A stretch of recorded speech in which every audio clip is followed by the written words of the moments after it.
What do you mean we're two different people? How dare you? I said what I said. I've been going here crazy about if the lights, like, you don't want to look washed out, don't want to do whatever. Like, maybe it's because I'm in the corner, so like it kind of just boxes. Like, I'm like, I don't know if I'm right, but I'm thinking outside the box. Yeah. And then I'm looking and I'm like, well, what's so different? And I'm like, well, my eyes are darker than yours. A thing that I never thought about. Because I think for me, it depends on the day. Like sometimes my eyes are lighter. I guess, do yours do that? Do they go lighter, darker? No. Not at all? No. But they appear lighter or darker depending on like the things around them and everything. It's, like visual. Yes, that's okay. Yes. Yeah. That is what I'm trying to say. So, yeah. Okay, cool. So thank you. Yes. My sister tried to convince me when we were kids that eyes change color. Oh, no. Yeah, no, I know they don't change color. They change appearance, but... An interesting distinction. Yeah. Yeah, because it does make a difference. It's like, no, they don't change color, but they do, like, your eyes will, depending on the situation, the amount of sun, whatever, like... The colors surrounding them. Like, some people will be like, oh, when I wear, like, green or something, like, my eye, like, blue-eyed people will sometimes, like, when I wear green, my eyes look green. And it's like, it's because it's a visual, like it's not illusion, but yeah, optical illusion to an extent. It's like, like you pair it together. It's the same thing where it's like, if you want your eyes to pop, if you have blue eyes, you should wear like brown eyeshadow instead of black eyeshadow, all that kind of stuff. It's just like color theory. It would be like, it seems like it wouldn't pop the way you'd want it to, but it's like you'd get much closer to the result you actually want because it's a weird interaction. Why? I don't know, man. It's just what it is. Because brain. Because brain says, oh, I see color. That's also more color next to color. Color is color. So this is color. Interesting. Really? That is so wild because then I look and I'm like, I just have darker eyes than you and maybe that's what it's been. And then you said the tan and I'm like, oh, I did know that. Yeah. And it's like, maybe it says wash for 15 minutes because the tag says wash for 15 minutes. And like, what's the reason for it? It's just what the tag says. You don't have to listen to it. But like, sometimes it's just what it says on the tag. It is what it says on it says what it says on the tin. You get what you pay for it. That's what it says on the box, man. Easy peasy. Lemon squeezy. It's like being a man. An adult man at 30. It feels a lot like being 29, which felt a lot like 28. Which felt not unlike 27. Did not feel like 26 for me. Yeah. 26 was a rough year. A lot of things happened for me at 26. Yeah. The wheels fell off the wagon at 26. You fell off? So 27 felt nothing like 25, for example. Oh, okay. Ooh. But that was because of the things I was submitting my body to. Understandable. Yeah. Pure adoration. Adultery. Yes. Crypto. Early crypto. When I was on this vacation, we had like, I distinctly remember on like one of the final days having gone this long without having run into this situation. All of a sudden I heard a whispering. Are you using a proper noun right now? What? Do you mean the Jersey Shore, the situation? No. Okay. I just wanted to make sure. Yeah. Cece watched all of Jersey Shore just before she left. As she should. So like my brain just went, the situation. Yeah, of course. Absolutely. There was all of a sudden on like one of like the second to last day or whatever, I hear in the distance like a siren song, except the opposite because it drives me away. I heard the rumblings of crypto speak amongst. Unless people you were near? Yes. People you were with? Yes. Oh. And I was like, I thought we were free of this. What's happened? I know who it was. Like, we've gone this long. Yes. It's exactly who I think it was. It's exactly who you think it was. It's the brothers. Yes. Through law. Well, of course. B-law. If you will. I will in this very specific case. Mm-hmm. It's an open carry state. Yeah, and I was like, not the crypto. Not this. Oh, God. Even here, on the other side of the country. We're on vacation. Crypto lives. Crypto never dies. Oh, no, it does. It does. Where's CumRocket or whatever? I asked Carrie about that. Yeah, we were standing in a hoagie shop, and they CumRocket had they had spoken of of the crypto. They broke the the seal. cryptologicals. I think it's worth at least saying that, like, if it was the second to last day, they were on their best behavior. They were doing great, They're above. but I what won't thought. excuse their weakness. Correct. No off-topic questions. You understand? And so the cryptological speaking began. And so I just turned in this hoagie shop and I said, "How's CumRocket doing?" And Carrie goes, "How's what?" I said, "CumRocket." He said, "What?" I said, "CumRocket. How's it doing?"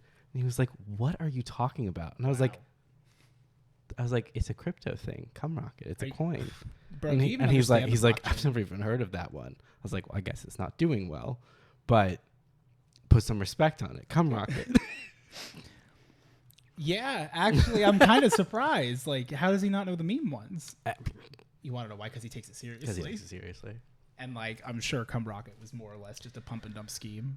Well, with a name like CumRocket. Yeah. So I'll Google search CumRocket. CumRocket crypto. Are you gonna go to Google and type in CumRocket/HJ, so it knows you're not serious about it? No, but can I just read to you what the first result? I didn't even search. I'm ready. From coin, I searched CumRocket crypto. It autofilled. It says from coinmarketcap.com, CumRocket price today, cummies to USD live market cap and chart. Get the latest CumRocket price. Cummies, it's in all caps because it's like they're cummies. Cummies market cap, trading pairs, charts, and data today from blah, blah, blah. The total supply of current cummies is 1,320,428,309 cummies. Work. Okay. There's a max supply of 10 billion cummies. Oh. Work. I genuinely know so incredibly little about crypto, and I don't desire to change that. Well, I'm going to give you more.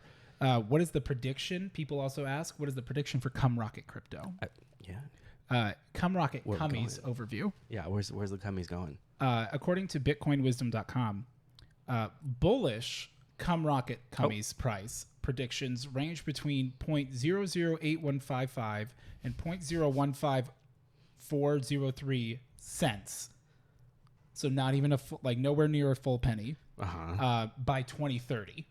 Okay. If we're in a bullish market. Okay. Market analysts believe cummies could reach 0.006342 of a cent by 2025. Okay. Which I believe the idea is that, like, percentage-wise, like, that's where people are making a lot of money, right? I think is because, like, even though it's such a small amount, if you were to invest a shit ton of money, that, like, your total money, you'd have to dump a lot into this thing that seems like it's a scam. To get a lot of cummies. In maybe a few years. Yeah. You might get a lot of cummies. Yeah. If you just, hey, how about instead of blowing your load right now, right? How about you just save it up and just keep pumping, keep working, like, to the moon? Because then in maybe if you're lucky, I'll let you, I'll let you hit the payday in 2025. But otherwise, 2030, you should be looking at good gains. Yeah. It's only going to go up. If your bull lets you.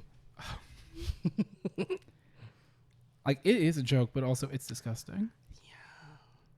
Yeah. It is wild. Okay. Well, that was fun. Okay. Hello. Hello. Welcome to the Hell Yeah podcast. Now brought to you live. Pre-recorded. Yes. We're here live, though. Yeah, it's live. It's live right now. For us. Why weren't you here when we recorded, idiot?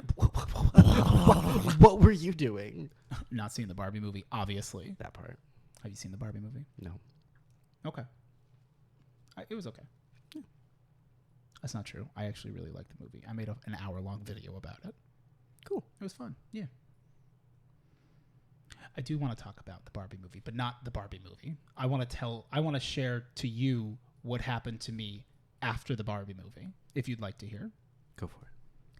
I went to see the Barbie movie. It's hot. I took notes and everything. And at the very end of the movie, I wait to see if there's a post-credit or mid-credit scene because I'm also like, I don't know, I got nowhere else to be, so I'll just wait. And I'm good with that. And then you don't have to like be in line with people shuffling out. I don't know them. Everyone was like dressed up in their Barbie fits, which is always a fun time. I was wearing salmon shorts and a nice lavender top, so you know, as one might, vibing. I was Knuff, and you know, people are wearing their little like fun stuff. And this was like I went at Saturday at 3:45. Okay. I decided to see what time movies were at 3:33. Work. Very small amount of time to drive in my 120-degree car. Driving. So after the movie, I'm kind of like sitting there collecting all my notes, and there's like this group of girls sitting there kind of next to me, and in the row behind us, I was at an AMC, so it was the nice like lounge seats. The theater I went into, there was like 5 seats left, and they were pretty much all in like the front row. So I sat A11, but because I could lay down, Barbie. it wasn't too bad. Okay. I was more upset not about being so close, but by being so, like I'd much rather be close than off center. Yeah. And so like they're just like talking, and I can overhear them talking, and I try not to, like, I'm not going to go out of my way to talk to people, but at the same time, you can always throw a comment out there. It's free. And not in a bad way, to be clear, but just like, you know, I realize now I got baited, and I got baited by naivety, and I should have known from the moment I saw them, and which is why maybe you should be judgmental, because you could be right. And I'll say it. I saw the Barbie movie. I'm allowed to say it. You're allowed to say that. I overhear these girls talking. They all seem to be like, I don't know, 19, 20, 21-ish, something like that. It's a matinee on a Saturday. Who cares? And they're like talking. They're like, oh, wow, like that was like such a good movie. Like it's a lot deeper than the trailers make it seem, much more rated R than PG in terms of the PG-13. And they're like, oh yeah, like talk about this and that or whatever. Like, yeah, it was like so interesting. Like it'd be really, you know, like I thought it was a really interesting perspective, blah, blah, blah, especially as a woman. Like, yeah, like I'd really like to know, like, you know, like if a guy saw like what they would think. Me, 1 seat over or 2 seats over, because I technically bought the seat that was next to them. And then I was like, oh, I didn't mean to do that. Like I should have given myself a safety seat. So I just took it.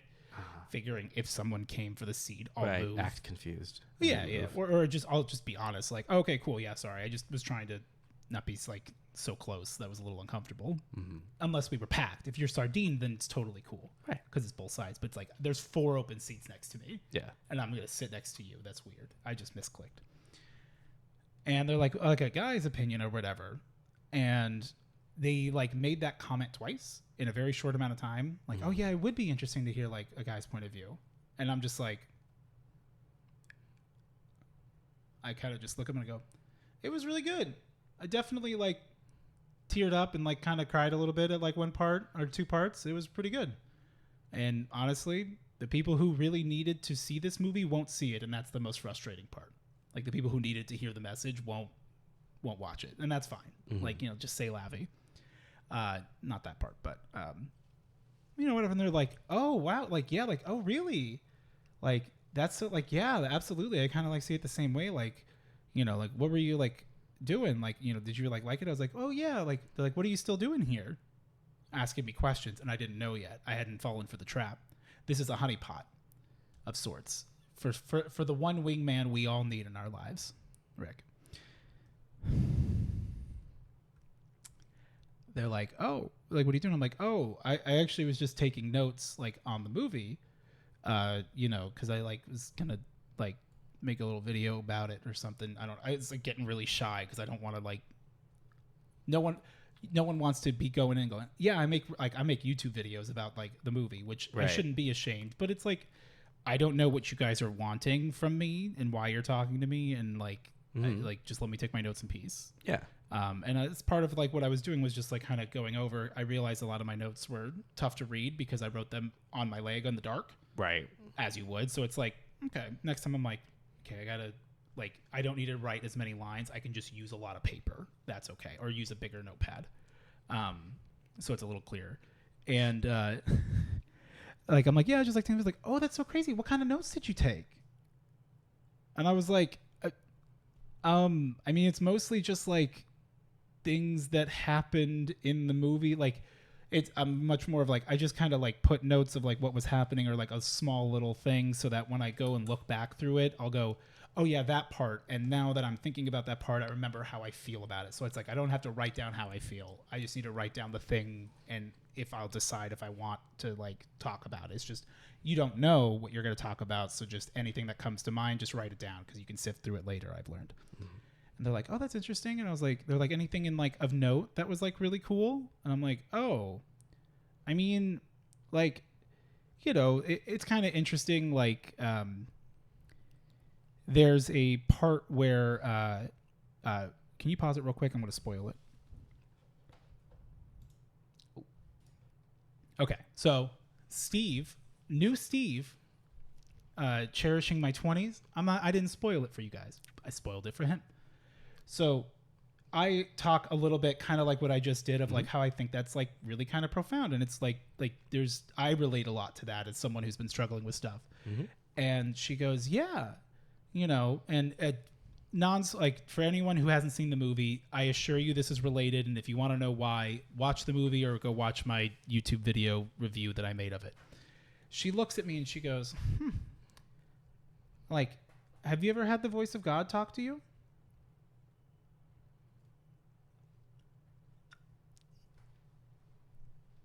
It gets worse. This is why we don't talk to people. Oh, I had already started to realize that, like, I'm like, oh, I hope this isn't what I think it is. And I'm starting to like pay closer attention. I'm going to say this is a hot take and I'm willing to get canceled if it's the case. I should have sensed the naivety and Christian purity virginity in the room because it became overwhelmingly apparent way too quick, way too late. Yeah. As I'm sure you can imagine. Yeah. When she asks me that question, which of all things after the Barbie movie, have I ever heard the voice of God, was not one that I thought. Uh-huh. I am already, though, like, I'm going to see this conversation to the end because this is great. This is amazing. I couldn't have asked for better content. It just came to me. This is great. And I'm like, oh, like, I kind of like laugh because it's like, what the fuck kind of question is that? Like, I don't know. And she's like, I'm like, I don't know. And I kind of like start to realize, and she goes, well, hey, like, she goes, yeah, like, you know, there's like a lot, like, you know, honestly, you know, a good way to like she said, you know, there is a surefire way to like, you know, open up that connection and like let them in.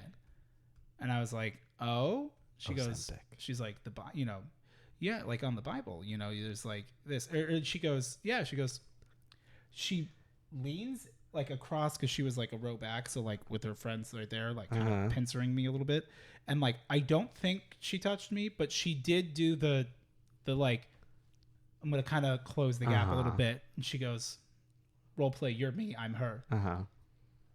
Has anyone ever spoken to you about Jesus Christ before? What kind of 21-year-old televangelist? Teeny bopper is the word that came to mind, and I will use it derogatorily. I don't care. Like that's like you know exactly what this person looks like now. And I thought about it more, and I'm like, probably a bunch of Mormon girls if I had to take an educated guess. And I'm like, then it would all track a lot. Yeah. But like, this girl asked me. I'm 30 years old. If anyone has ever spoken to me about Jesus Christ, with that pure, innocent, just genuine, like doing her best, and I'm like, I understand that that's what the church tells you. I get it.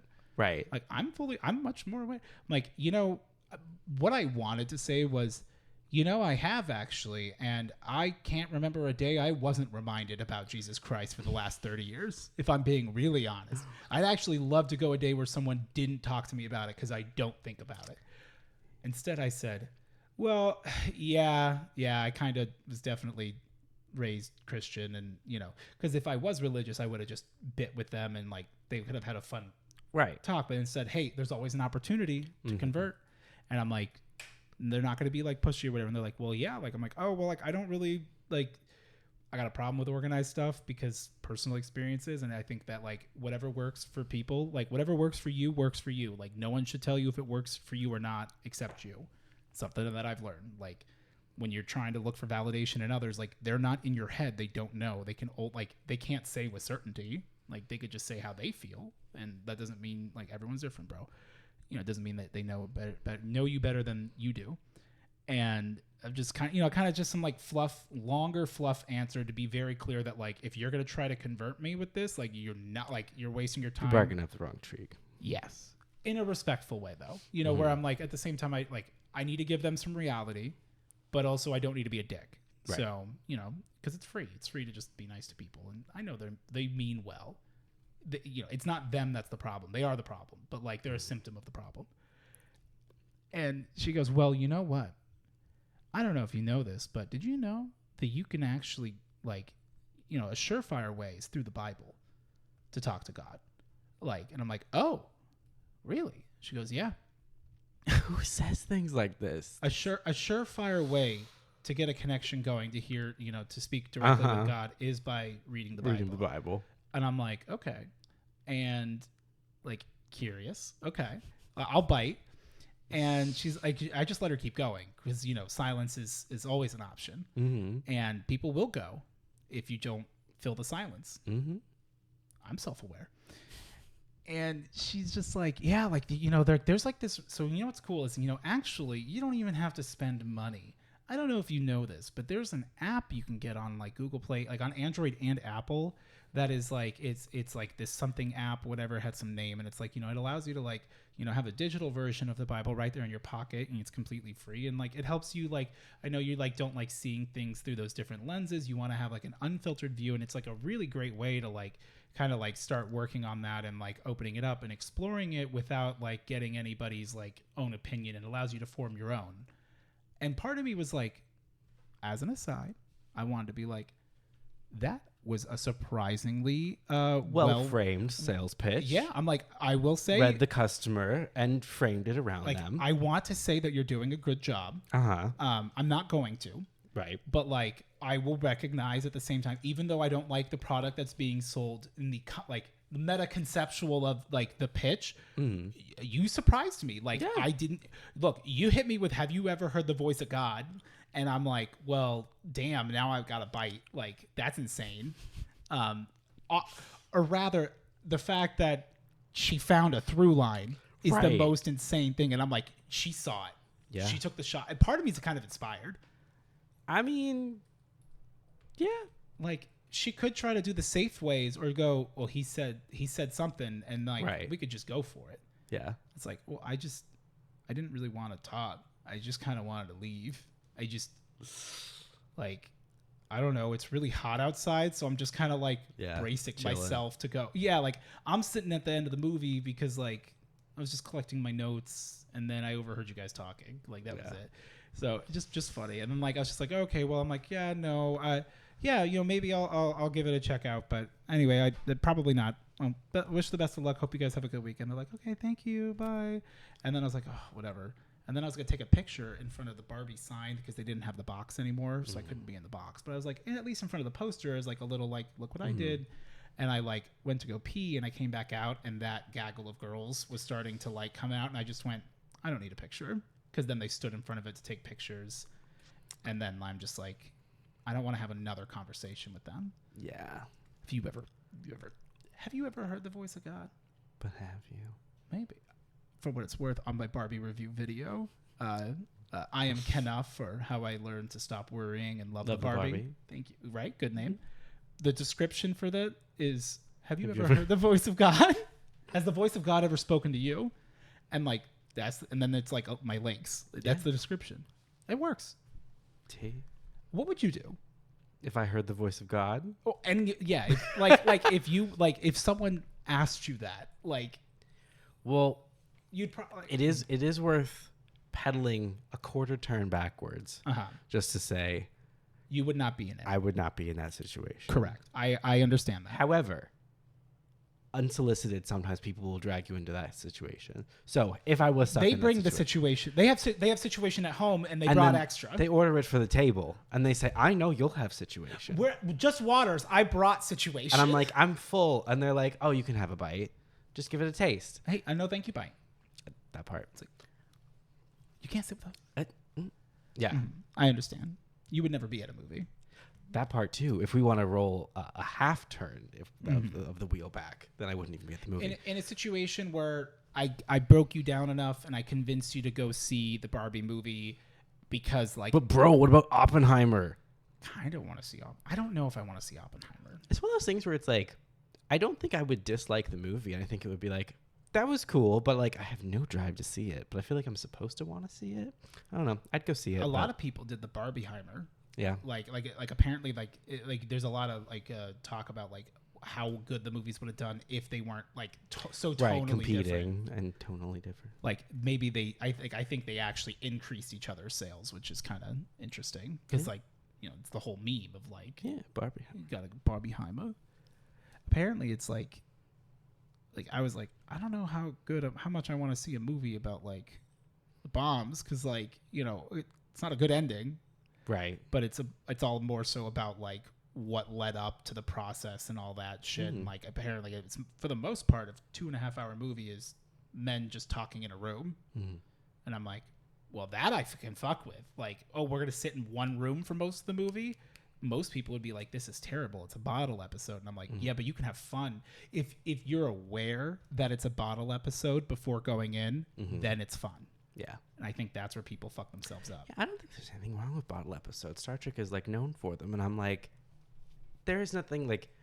It's realistic. It does not start it like at a negative for me. Like a lot of people, they're like, that automatically like starts it like a level down and has to like prove itself. I'm like, I don't know. It depends on the show, I guess. Cause like, it depends on what you're there for.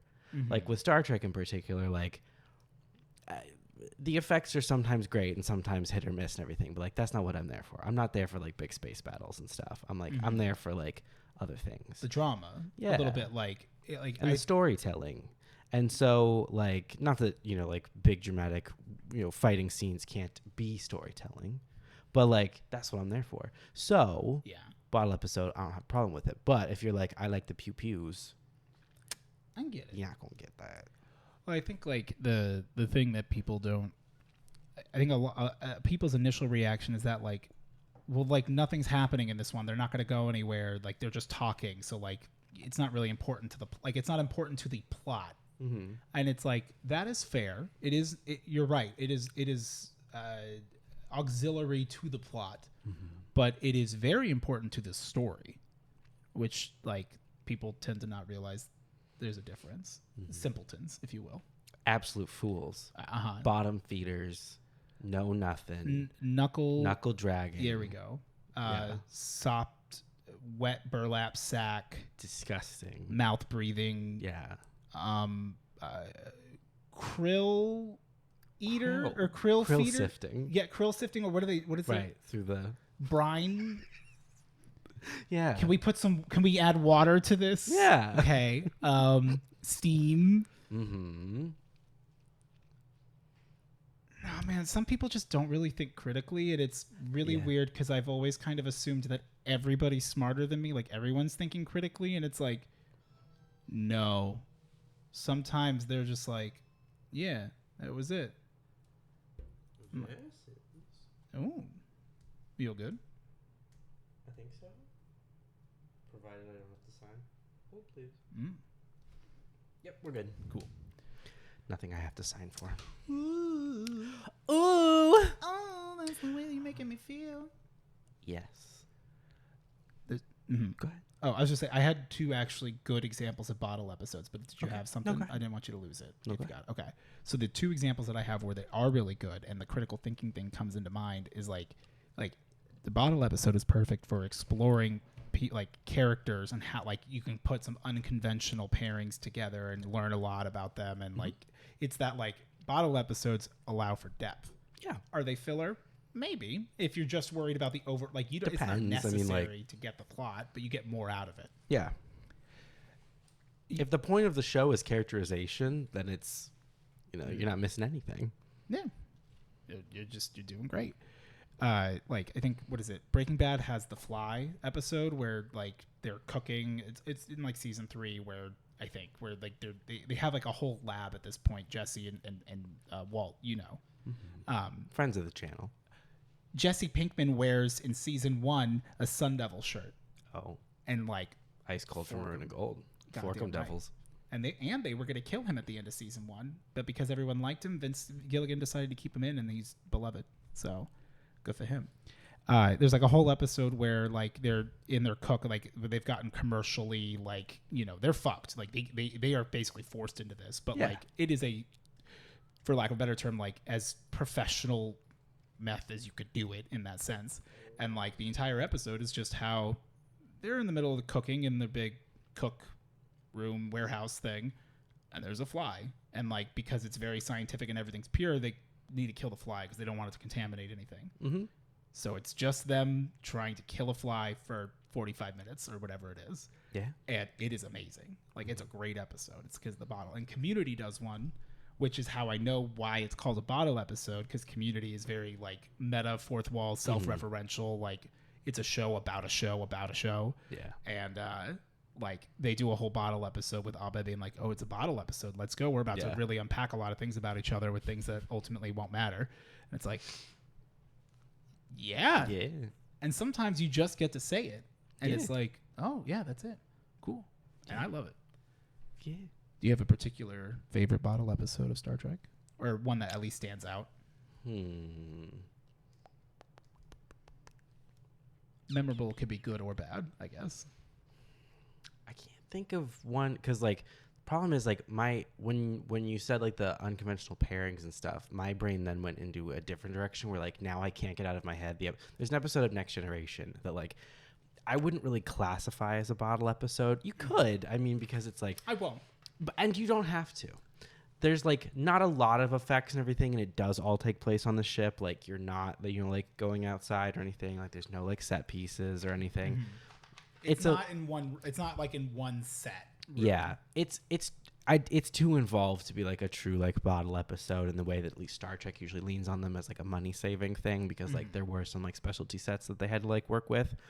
But there's an episode called Disaster that's literally like a play on like disaster movies. Okay. Where it's, you know, like everything that could go wrong goes wrong, and you're all split up into like, you know, quirky pairs to like have to like fix it. And it's actually a really good episode. Kind of like a little self-aware, and they lean into it, have fun with it, kind of, or not really? It leans hard into the it's sort of like a wink to the camera that like it leans on like the disaster tropes where it's like, oh, of course, like, you know, and the ship's gonna blow up because they can't talk, the two sides can't talk, and they have to like secretly, you know, like it's a little secret tee-hee for me as the viewer, if you are aware of tropes and like have an understanding of like storytelling and like shows, right? Like you're gonna have a lot of fun because like you know what's gonna happen in a conceptual sense. There's a not a ridiculous, but like a stupid contrivance that gets the captain who hates kids into the turbo lift alone with 3 kids, which like that's usually comedy. He would never have been in. Like, why would the captain of the ship ever be in the turbo lift with like 3 random kids from the ship? He wouldn't. But it's the science fair day, and he has to like go, you know, like, oh, of course, award the winners. And of course, so they're in the turbo lift, which is the elevator. Well, so they're stuck in the elevator. Yes, when the disaster happens, then they're stuck in the elevator, basically. And the only like lead officer on the bridge, because of, again, ridiculous contrivance, the only officer that ends up on the bridge is Deanna Troi, who is the counselor, who has no command experience, but she holds the rank of lieutenant commander, so she's in charge, even though the people who like know better what to do are like lower ranked than her. And so then there's like character tension between like the one guy who's like, well, no, she has to make all the decisions, and then like the, you know, like scrappy ensign who's like, no, she doesn't know what she's doing. Just because she holds rank doesn't mean that she like knows what to do. So there's conflict there. Does she like act? Does she want to be in charge? No. And it's that whole thing where it's like, well, you know, you're allowed to delegate. You know, sometimes being a good leader is saying, ensign, you know, or ensign, right? Ensign. If since you're like, as like, yes, I understand that I'm in charge. I am like to like do this, like, or I'm letting you take the lead. Yes, but the problem is there's 2 people of equal rank who disagree. Oh. And so it's like you have to make the decision. You have to make like the breaking like tie, and she doesn't know what to do. Like there's 3 people on the bridge and she's technically in charge, and the 2 of them are saying complete opposite things. Like the one is like, no, separate the ship and get us the hell out of here. Everyone in the star drive section is going to die anyway. And the other one's like, no, you can't just abandon all those people on like a whim. But if she doesn't separate it and the other one's right, then it will blow up and then everyone dies. So it's like, do you let half the crew die or do you let the whole crew die? Do you push the fat man? And of course, the guy who's saying don't separate it doesn't want it to separate because his pregnant wife, is in the star drive section. And so he's thinking about her. So it's like, well, is he like making it sound worse than it is in an effort to like save his wife's life? So it's like, is he jeopardizing the lives of everybody for his wife? For his wife, which the other ensign then calls him on. She's like, you're just worried about your wife. Like, if you were able to be like objective about this, those people are probably already dead anyway, and we need to go or we're going to die too. And so like, it's like, uh-oh. Oh, that's fucked up. You don't want to deal with that. And meanwhile, but then for a little bit of comedy, over, in one of the other rooms, his pregnant wife goes into labor because of course she does. Oh, that's good. And the only person who can there's no medical staff there in the room. It's another one of the kids. No, so it's the big gruff security officer now has to help, the pregnant lady have a baby. And also he's an alien. And he's an alien, so he has even less experience with a human female having a kid. This is the worst person for the job. Anyone but him. Right. That's who you're getting. And so you get the ha-has. So it's that classic blend of disaster movie where it's like moments of levity, like totally contrived and ridiculous. It's very fun character development, but like it feels like knowing the structure, like knowing how that stuff works. It's fun because it's like, oh, you very quickly you pick up, oh, they're leaning into it. That's the wink to the camera. They're not saying it, but like it's like, am I picking up on this? It's like you absolutely are. Yeah. Like if you're thinking that you're picking up on it, you might probably be. Yeah. I mean, down to the fact that they could have named the episode anything and they literally just call it Disaster.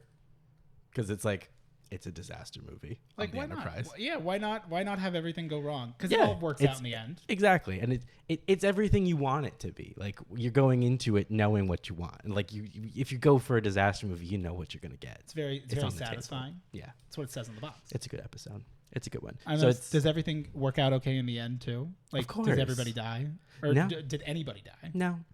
What was the? Does it even matter what the contrivance was? The disaster is like it's techno babbly, but basically like it hits.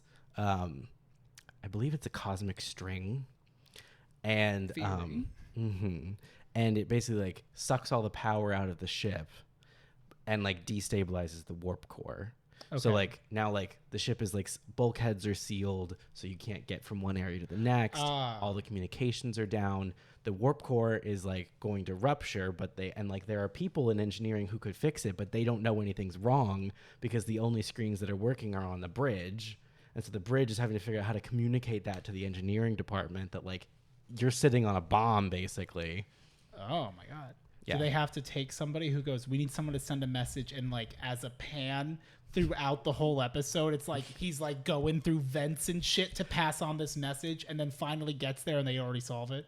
Not exactly, because so like that's a good trope. It is. 2 of the characters are like going on an adventure basically to get to engineering, not knowing anything is wrong, but assuming that like, well, engineering reminds me of Dead Space and like Prey. I'm like, oh yeah. Gotta go to engineering. Let's go. They're trying to get to engineering, assuming like, okay, we can take command of the ship from there. Because since comms are down and they just know that like the ship is like basically like bleeding life support, they're like, the bridge could be destroyed.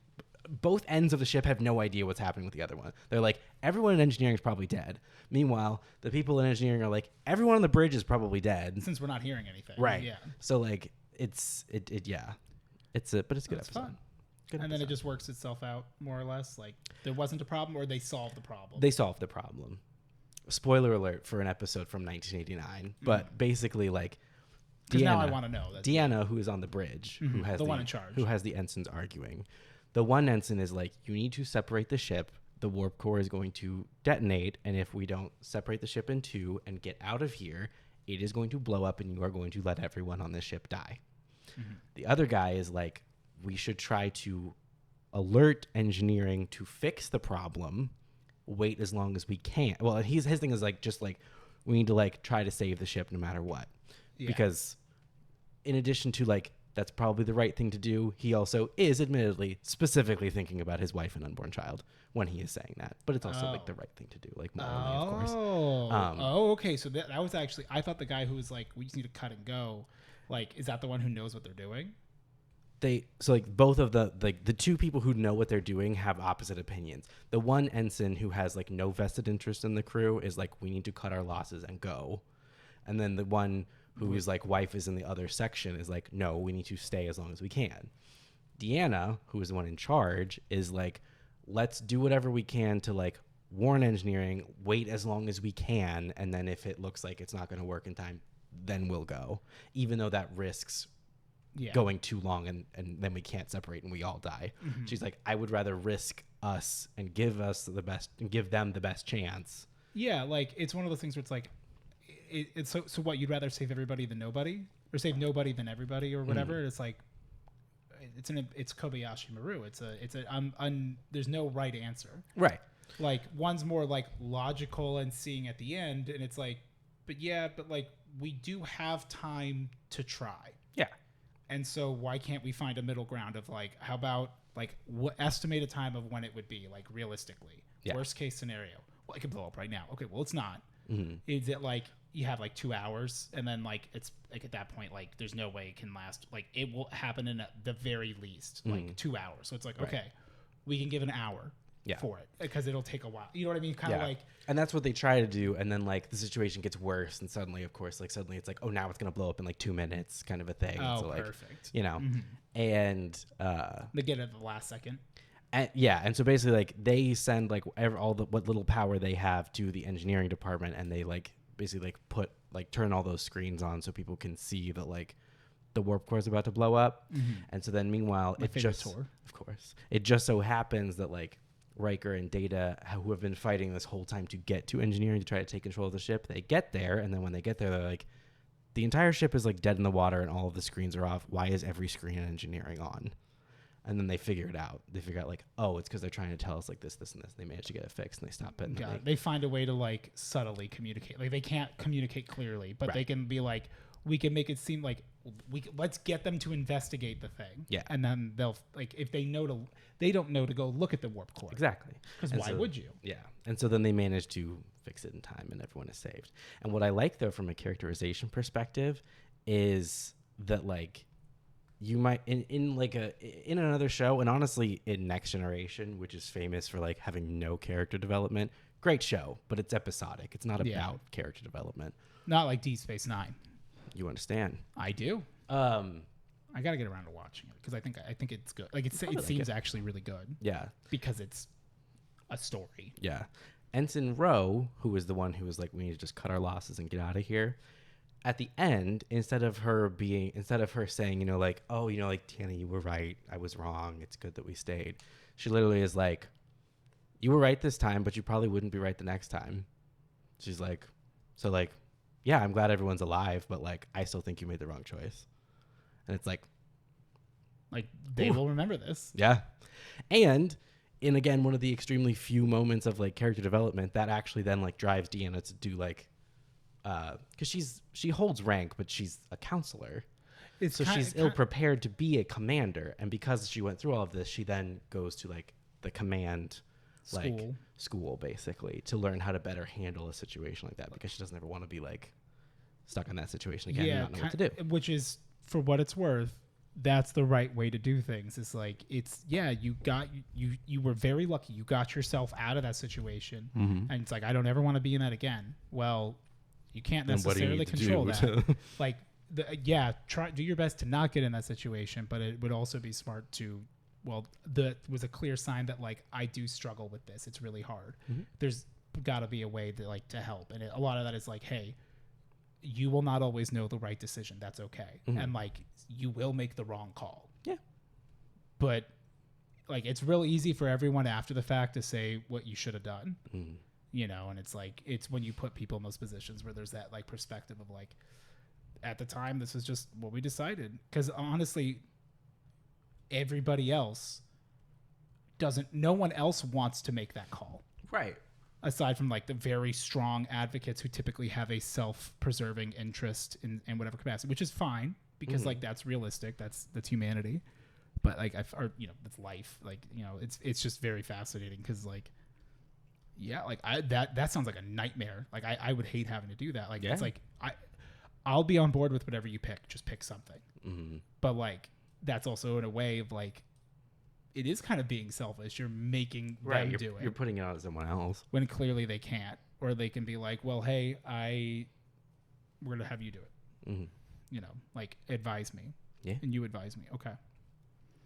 Let's find a middle ground. And that seems like what they did because they, obviously can't have like an hour-long debate about it. Yeah. That's super fascinating. It's a good episode. That sounds really good. It's a fun one. It's a good episode because it also, like I said, like it actually fairly deftly handles like drama and like little moments of levity, and it does it like surprisingly well because like I love Star Trek. They don't always hit the mark on comedy. It doesn't always work. Sometimes you're laughing at it. Star Trek, I think, is good at dramatic storytelling, and I think it is sometimes pretty good at comedy. And it is sometimes really bad or really cringe. Do you find yourself laughing often with Star Trek? And is it because it meant... Did they want me to laugh? Did you laugh for the reason they wanted you to? Yeah. So, but yeah, that's a good episode for those who might be thinking about watching Next Gen, which is none of you. Good episode. Don't start with season 1. It's horrible. Yeah, watch a synopsis. Also, don't start with season 2. Watch a synopsis on YouTube. It's also bad. Yeah, watch not Chrome River, Orange River. Orange River has a synopsis on seasons 1 and 2 of Next Gen that says like, here are the only episodes you should watch, and I agree with him completely. So watch those 2 videos to know what to watch, and then watch that, and then from season 3 on, watch every single episode because it's good. How many some seasons of them are there? bad. 7.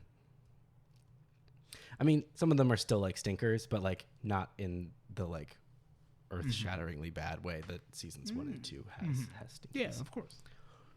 I understand. Or if you just want to watch like good Star Trek, watch Strange New Worlds. It's new, it's pretty, it's glossy. Oh, that's the new one, good. Right? Oh, because is Discovery over?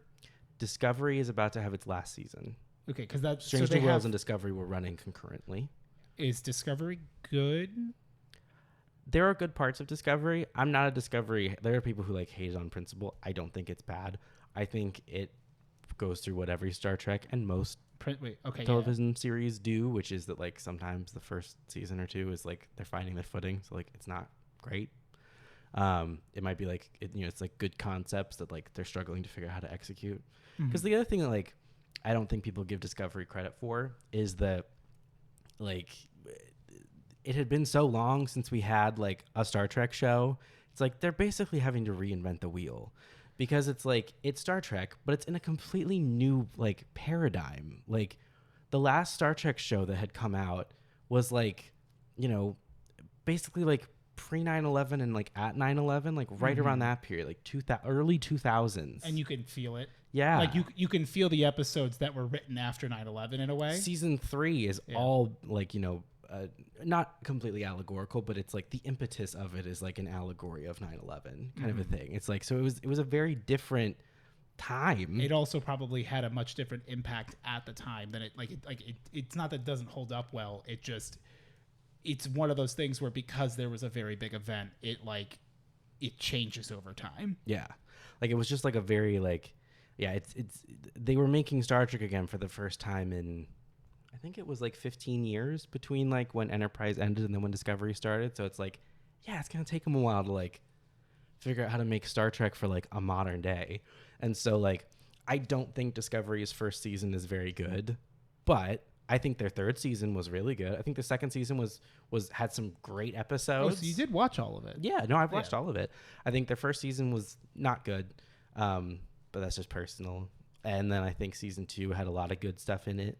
Like it's starting to get going. I think season 3 was really good, and now season 4 that's upcoming is going to be its final season, which I'm surprised that they're cutting it short, but it is what it is. But they started Strange New Worlds, which is like episodic more so. It's still it's episodic, but with more character development than like. So it's more Monster of the Week. in Yes. a sense, where like kind of like Supernatural, where there is a larger overarching story, but especially early on, like it is a little bit of monster of the week, but it's like you need to make sure you're paying attention to the characters because although more or less they restart every time, the development does not. Yeah. You can watch basically any episode of Strange New Worlds without like knowing what came before, but it's so much richer if you know what came before. It makes the characters' motivations make more sense because they are changing and growing and developing, which is really cool. And like I had held off on watching season 2, and I think they're like halfway through season 2, and I've been watching it now like while I work out, and it's really, really good. Like I already liked season 1 a lot, but season 2, like, ooh, it's very good. I just watched an episode yesterday that day before yesterday, where like on the surface of it, I should hate it. Yeah. Because like, and I thought I was gonna hate it, and I almost turned it off. Because like just from the very beginning, the premise is very quickly established that it's an undercover episode. Like they've got to go undercover and pretend to be like, you know, locals on this planet. And I'm like, I hate undercover shit. I hate it. Cop shows, Star Trek shows, whatever the context is, I don't like it. Because it's always the exact same beats every time. It's like, oh, hope we don't get caught. Oop, we got caught. Oh, we fixed it. Like, I don't know. The level of like just flat boring like deception that then gets revealed, like I don't know, like it's just like beat for beat. I feel like most like deception things, it's undercover rather than deception. I get bored, so I was like, oh, I'll probably skip this episode. I don't know about all this. And then I held on like just for a little bit longer, and I literally like paused it, and I was like, I'm gonna stop. And then I was like, I'm literally in the middle of like, because I was like on my cardio machine thing, and I was like, I'm literally in the middle of it, like at the workout. I don't want to like stop and like get another episode. I'm like, find a new fine, video. I'll just keep fucking watching. So I hit play again and kept watching, and I was like, oh my God, this is actually so good. And then like it kind of like turns on its head a little bit, and then it turns into another concept that I hate, which is an amnesia episode. Oh yeah. Where it's like, oh, now like the characters have amnesia and they don't know each other, and like, ooh, I wonder if they'll somehow manage to pull it off. Oh no, I hope they do. Right. Which I'm like, I don't like those episodes either. But then I stuck around anyway, and I was like, this was a really good episode. It was really, really good. I was very happy with it by the end. Other people might hate it. I don't care. I thought it was cool. I think It's that's good. all that matters, right? It's good. Yeah. Hell yeah. So I was like, Strange New World's doing it. So if you're interested in episodic Star Trek, but like with new graphics that like look clean and nice, Strange The New UI Worlds. update's pretty worth it. Strange New Worlds seasons 1 and 2. I actually got my ass fucked up recently on a show. Yeah. Yeah, I Did you ever watch Trigun, or have you heard of it? Never heard of it. It was a anime from the 90s, I believe, manga as well, of like Wild West planet that has 5 moons. Word. It's all about guns. Where's the butter? Vash the Stampede, who's wanted for $6 billion double dollars. Okay. He's the man in the red coat, and it's all about, you know, he's got a mohawk, he's blind, he does this, he's killed so many people. Yeah. And then you meet him, and he's just Not that. he's just a little guy, but like from the 90s. Like, Yeah. this anime blew my fucking mind. It is absolutely insane in terms of like mild spoilers for an anime from the 90s. The reason it's more prevalent now is that they recently on, I believe, Hulu came out with Trigun Stampede. So it's like 3D animated. Okay. Like much more like high quality stuff. It is a reboot of the original run. Okay. And in my opinion, I hate the new one. So the context for like why I hate it in a more general sense, I'm sure you can relate to, is the new one has come out. I had heard about it. Caleb had explained to me when I saw them back in March or May about like, you know, the original Trigun, because I'm like, I don't know if I'll ever watch it. I don't know what it is, like whatever.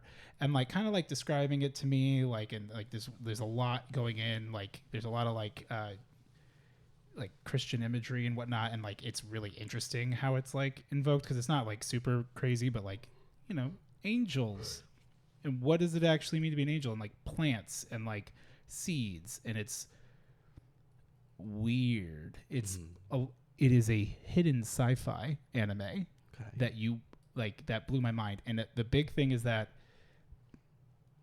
again, mild spoilers. If you haven't seen it, go watch it. Original Trigun's amazing. I ended up like binging all of it pretty much over a couple of days. And like, it's like, okay, stuff's happening. You're starting to understand, like, Vash is basically the ultimate pacifist of a character, where like he's apparently wanted for killing an entire city. Like, he's like, people are like, and no one ever knows. They never believe that he is who he says he is. Cause like, he just doesn't want to, like, he is a master sharp shot, like, you know, gunslinger who, like, if he shoots you, typically he's using a rubber bullet. Like, he doesn't want to kill anybody. Yeah. And it's actually like a really big plot point if he has to. Like, he will do everything he can. And it's like, at what point do you not... It's like, at what point do you kill the Joker? Right. You know, Batman. Like, at what point are you complicit in the problem? Yeah. And so there's a little bit of, like, really kind of fun, like... And because it's really kind of fun messaging there, and because it also was, like, in the 90s, it's got that, like, 4x3, the little square, which is kind of cool. The soundtrack is fucking great. And, like, it's one of those where I'm like, it's surprisingly really good, and it doesn't have a lot of the like more common anime tropes from stuff in the last 10, 15 years. Like, it's like OG Toonami shit kind of vibe. Okay. And you go through this whole, there's a part towards the end. It's only 26 episodes, the original run. And it's like, in the last third of the show, they suddenly cut to like backstory. Okay. And that's where we went from like, okay, there's some interesting, it's like gunslingers, but there's also some old world tech. What do they mean about that? To like sci-fi, like, you know, humans left Earth on a massive colony ships to like seed a new planet. And it's like, why did they choose this barren dust bowl of a planet? I wonder why. It's interesting. And what's crazy is like, so that happens like relatively close to the end, and then like figuring out like, you know, Million Knives is his brother, or Million's Knives. Part of it. He's part of it, yes.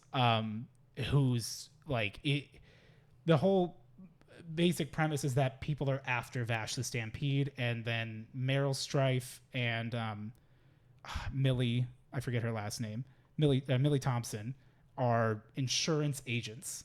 And they're like, we are following Vash the Stampede because like you are an insurance liability. Right. Because wherever you go, there is destruction. And they start to realize that like, he's not necessarily causing it. Like, yeah, he's causing a lot of property damage, like, because he's trying to like lead people who are trying to kill him away from townspeople. Like, it's always to quick thinking, try to save as many lives as possible, and like befuddles the people hunting him because he's like, they're like, just fucking die. Like, what are you doing? Come on. Like, why won't you kill me? And he's like, no, I don't.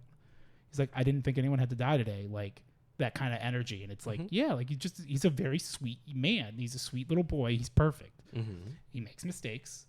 Don't we all? Trigun is important. I now understand where the try in Trigun comes from. And I got to tell you, it's sick as fuck. And the reason why I don't like the new one is that, so that tonal shift was really cool because it makes you kind of rethink everything up to this point, which is fun. Like, I love being able to recontextualize stuff. And now it's like, oh, that makes so much more sense. The new one with this retelling, a modern remake, the first scene of that is the end of like how the ships landed on the planet. And it's more or less the same. But like, what took me 18, 20 episodes to get to learn, they did in the first 5 minutes. And I'm like, you can't give that away so soon. That was such a mind-blowing reveal that we're not in it. Like, we're in a space Western, but like, I didn't even think about the space sci-fi part of it. Yeah. And I was like, I don't like it. And I don't like it because they make him too like, he's that 90s cool guy where like, he's a silly guy. Yeah. But like, he's not zany, wacky, silly. Right. Like, he loves like when he's after women, he's like, oh yeah, we could do whatever. And there's a pretty girl that goes, well, I can help you with your chairs, ma'am. You know, like that kind of like, it's that where it's like, okay, you could tell what he's doing. Like, he's a good boy.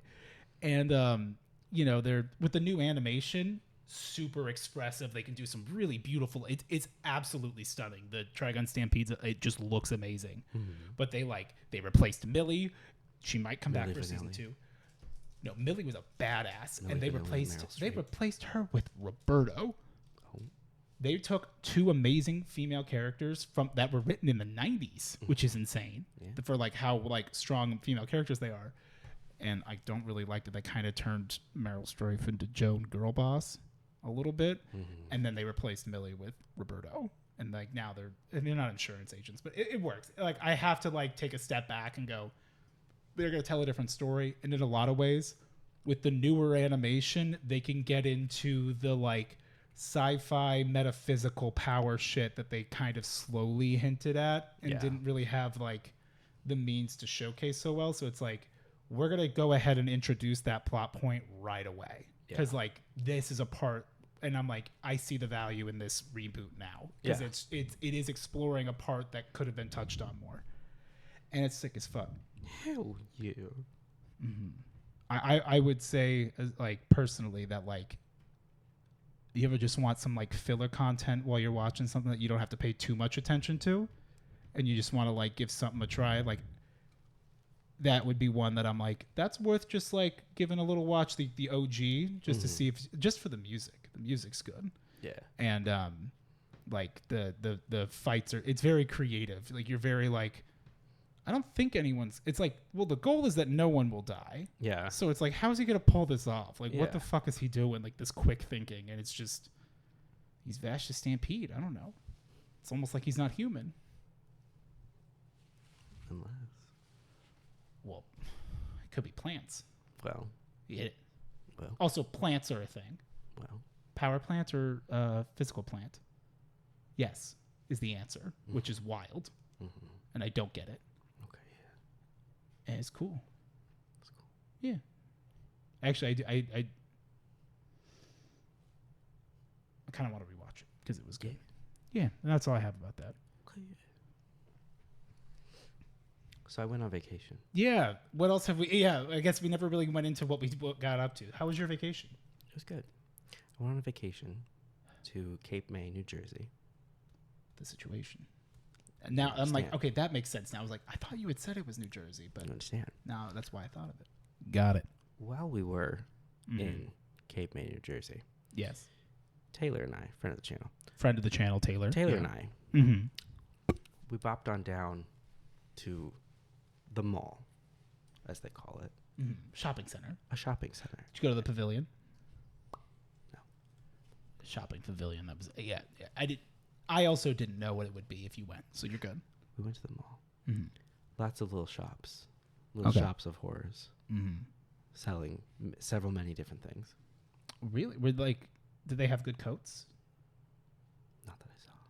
You said a bunch of little horrors. They sold lots of tourist clothing. Correct. Some jewelry. Some sunglasses. Some shoes that you would expect in a beach town. A lot of Sperry's for the gentlemen. A lot of flip-flops for the ladies. Which you might expect. Quite a bit of food. Some Philly cheese snakes. Some pizza. Some things of that nature. Okay. Now, all of this seems like it should belong there. So Taylor and I. Where's the voice of God in this mall? Watch the tram car, please. So we go to. You think of the Timon and Pumbaa one from fucking Disneyland? Is that what you mean by tram car? No. Okay, I don't know the reference, but I don't care. I found it funny regardless. I got it. We ended up on different story. We ended up on the boardwalk in Wildwood, New Jersey, and there's these little tram train things that run around, and the whole time. The driver is just laying on this button that's watch the tram car, please. Watch the tram car, please. And having to clear people to get the fuck out of the way. Oh, fun. So, yeah. That became a trip meme. Oh. Of, altering that of watch the fucking tram car, please. Nice. You're just making it worse and worse every time. You're we're making dinner or whatever. I'm just watch the tram car, please. So. Me, I'm the tram car. So that was in Wildwood though. So we're at Cape May. We get some iced cream. Oh. Or some creamed ice if you prefer. I prefer to cream the ice. And it was great. Delicious ice cream. So we're sitting outside. We're outside the ice cream establishment. There is another storefront, and then there's this like tiny door, like between this one and that other storefront. I later realized that's the door to another like business that like is bigger in the back, aren't we all? You know. All that wagon that they're dragging. But there's a small door, and so we're sitting there eating ice cream, minding our. I can't say that. I have a lift. Small door. Small door. It's the I don't know if you could. It's aged poorly, but the Indian in the cupboard. Yeah. So we're sitting there, and minding our own business, and all of a sudden the little door comes swinging open, and this gentleman comes out and he goes, "Potato salad. We got potato salad. It's a great day for potato salad. This is the weather for potato salad. Anybody wants a potato salad?" I have a question. I'd love to hear it. So, you guys were in a restaurant or a store? We were on the front porch of an ice cream shop. Okay. And there was like a wall separating this porch from the porch next door? There was no porch on that one. Okay. So there's just a little door. Mm-hmm. It comes busting open. That is it in like so if the building is here, like here's your store, here's the porch, here's this store. So the buildings are all connected. Okay. Building. Like a strip mall. Like a strip mall. Okay. Ours, because it's an ice cream shop, it has a little seating area out front. A little Okay. fenced off little seating area, a little patio that we're sitting on. Mm-hmm. But here's where like ice cream shop ends. Then there's small anonymous door. Oh, as in like it's a front facing door. Yes. And it's not in the gated area that you're in. Correct. Okay. And then another place of business. But like what that business is. Right. There's just this weird door. That one's like the shoe store. This one is like what I have come to learn is just a very like, inopportune business front where like no one knows what's in that door. There's like the sign isn't big. There's no window. Like no one's going in because no one knows it's there. Yeah, like he needs jammed between the shoe store and the ice cream, which means it's probably a front. Which is why he's busting that door open and asking if any of us want potato salad. It's great weather out for potato salad, and I'm like, it's 90 degrees with 90% humidity in New Jersey. We're in a record-breaking heat wave. Is this great weather for potato salad? Because you know what it was great weather for? Ice cream. Yeah. Which I was eating. They say that potato salad is the ice cream of the South. And you're not wrong about that. But yeah, this gentleman, and like, I don't eat potato salad, but there was a darkness in my heart that was like, I should go order some. That's, you know what that is? Actually, perhaps there was a lightness in my heart. It's the whiteness in your heart. There was an empathy within me that was like, this poor gentleman with his drug front business trying to sell potato salad. I feel like if you would have said, yeah, I'll get some, you weren't coming out of it with both your kidneys. Probably not. Like, but I would have some potato salad.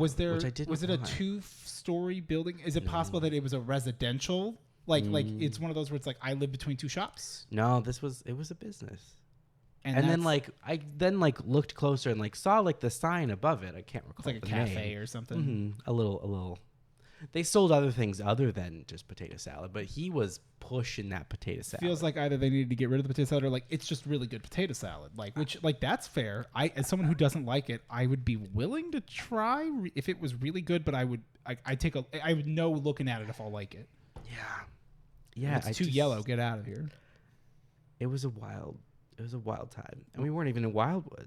Not yet. That was on the other. We were in Cape May. What? Potato salad.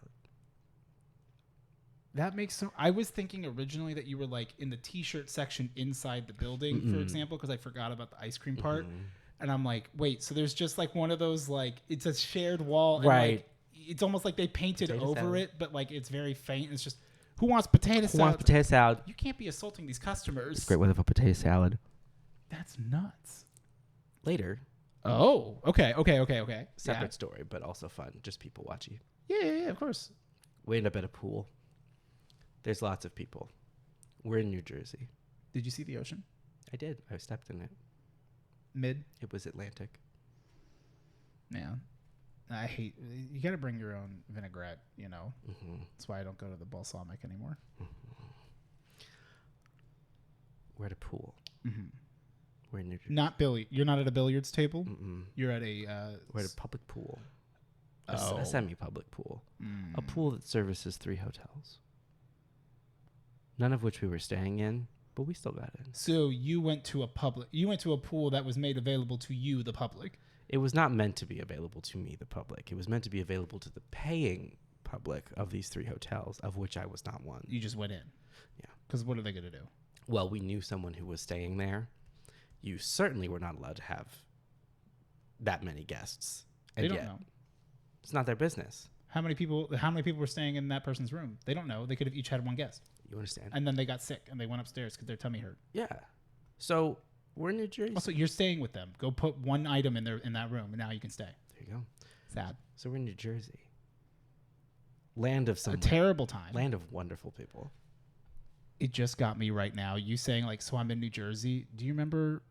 Were we in the Denver airport for a little bit when we went to Six Flags that one time, and then we had to fly back home? Did we have that layover? That wasn't in Denver. That was in Okay, that was in California. It was in California. Okay, yeah. So it was in California. We had to just kill 4 hours. Yes. Yeah. In that tiny little airport that had nothing to do. And it was like there was no it was the worst section to be in, and we there were was there. No nothing, no food, no nothing. Terrible time. All the good food. We were like, well, we'll wait till after security because why wouldn't you? We shouldn't have. Tried to upgrade to the flight that would get us home like right then, and they were like, that'll be $600. So we were like, I'll wait for 4 fucking hours. And isn't that the one? Isn't that the trip where on the way there I actually paid the extra $15 for the priority seating? You and I both did. Yeah, and then we didn't get to we didn't get to do it. That's so funny. Okay, so that's the energy that I feel like being in New Jersey is like. I'm at a public pool in New Jersey. Yeah, you were at that. You were there, and emotionally, I am at that airport, and I feel like I can understand and meet you where you're at. Let's go. I was also, I will just say, I think New Jersey gets a bad rap. As someone who once said, like, when people were like, what food would New Jersey be? I said a wet sock.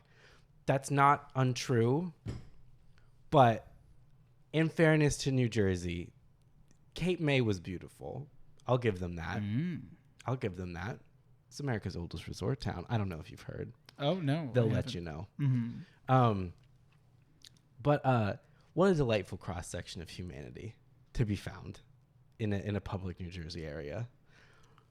There were these there were people who had tanned themselves into colors that I don't know Caucasian skin can safely enter into a certain like burnt chestnut color that is it one of those where you're almost like, do I not have the right cones to actually perceive such a color?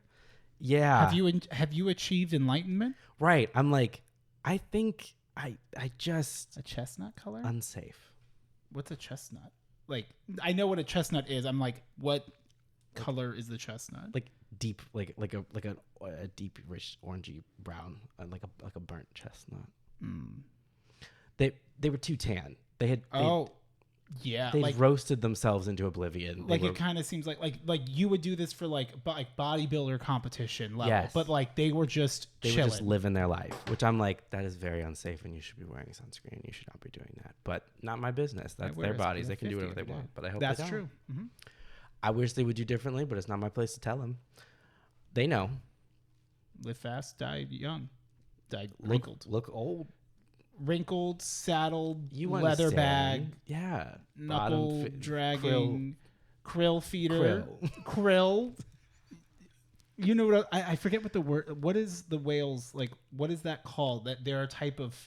They feed. They're a filter feeder. Filter feeder. That's what I was looking for. But I went too far. But they're what goes through the filter. Yeah, they're the krill. They're the krill. Mm-hmm. Krill. So. There is a beautiful cross-section of humanity at this New Jersey public pool. I mean, you could have just said, I'm at a New Jersey pool. New Jersey public pool. You didn't have to say public. And you understand. You could say, I'm in New Jersey, and I go, there's a collective people. And you understand. And I'm going to get my ass kicked one day. I know it. I know it in my soul. Because when someone says something weird or funny or out of pocket and they say it earnestly, I immediately, involuntarily say it out loud, like almost back to them, but hoping they don't notice. Because I just can't not. I love it. Yeah, no, like we do that. Or I'm Exactly. sorry, I also do that. Yeah. And you and I do that all the time. Yeah. But at least when we have each other, it's the like you overhear something and it's just, I was a robot yesterday. Exactly. And you immediately say it to the other person. I'm like, I'm not making fun of you. It's like, what's funny is like, I heard that out of context. Like it's just it's just funny, but like I have already forgotten about you. And it's not about them. Right? It's about the words I that don't were said, remember what and they that's said. it. Like that robot guy, I don't remember I don't know what he looked like. I think he was Doesn't white. matter. I don't know. It doesn't matter. Doesn't matter. It's just that was so funny. Exactly. But It was so unexpected, and like, in what way did that make any sense? Okay, yeah, I'm on board. like, I just know one day it's going to get like my ass kicked, and I don't care. You're going to repeat it from the wrong guy. Yeah. And like, that was a bold choice of me to be doing that in New Jersey. Mm-hmm. But that's fine. Yeah. There was an array of ladies at this pool that were sitting around. Oh. Okay. And I don't know what they were talking about. Doesn't matter. They're saying some good dumb shit. They were saying some good dumb shit. And so like this one, she had a voice like she's been smoking cigarettes her whole life. God bless her for that. You know that she's got gems. And she was about 20. But she sounded like just you could hear her vocal cords fighting for every second against the gravel. My fucking dream. Right? Me over here reliving my childhood crush on Tara Reid because of her voice. Right? In a slightly angry New Jersey rough and tumble girl with this like rough voice. She's like 5'1". Like 3 shifts away from fucking breaking down. Yes. And so she's in the fight mode. Ready to fight. She's at this public pool, but she wants to fight. God. Dream girl. I'm ready. Right? Yeah, I'm all on board. I'm 100% sold. And like she looks like she's bad for you. Yes. Oh, I love it. I'm all on board. My type. But she also is the kind who admits it. She's like, you don't want any of this. You know I'm bad for you. Oh, and she's gonna let you know. Like she. But she's saying it as a come on, but it's also a warning. Well, yeah, it's like you like as soon as the story starts, you know how the story ends. It's the Halo Reach of people. Before it begins, you know how it ends. Is this bitch like Halo Reach? She's Halo Reach, and you gotta respect some. And you gotta Halo Reach for that. Yeah, but no, you're gonna get hurt. Exactly, and that's okay. So, I think it's okay to do that. By the way, it's okay. As long as everyone's on board. As long as everyone's on board. Like, I know this is going to be a disaster. Have your fun. Do it. Because guess what? Probably nice. Life is for the living. Is she a little mean? Oh, yeah. And she's, like, yelling at her friends and stuff. And I'm like, none of your friends are arguing with you. And she's yelling at them. And then, like, detached from everything else, I suddenly hear her just say, like, no, I'm not a sporty girl. I'm not a sporty girl. I don't know the first fucking thing about sports. Yeah. But these girls over there playing with that soccer ball, they don't know what they're doing. They don't know what they're doing. I was just like, okay. What? Oh, I'm all like, now you're like, what are they doing? Yeah. So I'm like looking and like, I guess it was from a previous thing. I'm like, are people actually playing soccer? No, she's just like going at it. She's just like having a time and she's ranting. I'm not even doing her voice justice because like I need to be like way gravelier. But like it's a great time, and then Tara like, Reid, yeah. And then like, you know, a couple, and I'm literally like saying it back out loud. No one else is around. Like Brandon and Taylor and them are like in the pool. I'm sitting in the shade because I was like sick of like the sun, and so I'm just sitting there by myself. And I'm just like, I'm not a sporty girl. I'm not a sporty girl, and like you're muttering it. Yeah, and like nothing came of that. Like, but I'm just like saying it back because I like can I help it. And then, because if you don't say it, you're gonna lose it. Exactly. So I'm like, I have to say this out loud. Should have texted it to me, but I understand why you wouldn't. I know. And then, like later on, all of a sudden, like she leans over to her. She was just a delight to watch. She like at later point, she like leans over to her friend. And she goes, "And would you believe it? He's a teacher. A teacher. Wouldn't believe it." And then just like puts her drink down. Is that a good thing or a bad thing? I don't know. Right? Like. I think that's everything a bad thing. Everything about it is amazing, but would you believe it? He's a teacher. A teacher. I'm like, stubborn. I'm like, what is this? What are you talking about? Who are you? I love it. That was one of the best parts of the trip, is just listening to people. Just Yeah. people saying Because it's shit. because you're in New Jersey. It's always fun. It's a great time. I find a lot of joy in New Jersey personally. I found my fun in New Jersey. So as a kid, how you hyper fixated on the Titanic, for example, and like that was like a big thing you were into. For a long time. And like every kid's got that thing that they were really into. That like there's the other things that they're also into, like trains. For me, Pokemon, But then Egyptology. It's like, oh yeah, I can see the appeal. And then there's some things that people get hyper fixated on that you're like, do they even know why they're hyper fixated really? And it's like, I just like it. Yeah. I was hyper fixated on the state of New Jersey. Work. Okay. But not like knowing facts about New Jersey. Uh-huh. I just thought I'd love to live in New Jersey. Work. I had never been there. And when I did get to go there, the one time I got to go to Princeton, like on the campus, because it's like, look, if you work hard, you'll get here. I'm like, I won't. I didn't know exactly what I meant at the time, but it's like, no, there's a lot going into that, bud. And like, also, I don't really want to. Yeah. Like, this is a whole pain in the ass. But it's like that, like, just, I really liked the New Jersey Devils, because they're Devils. And like, Martin Brodeur's one of the best fucking goat goalies, a goatly.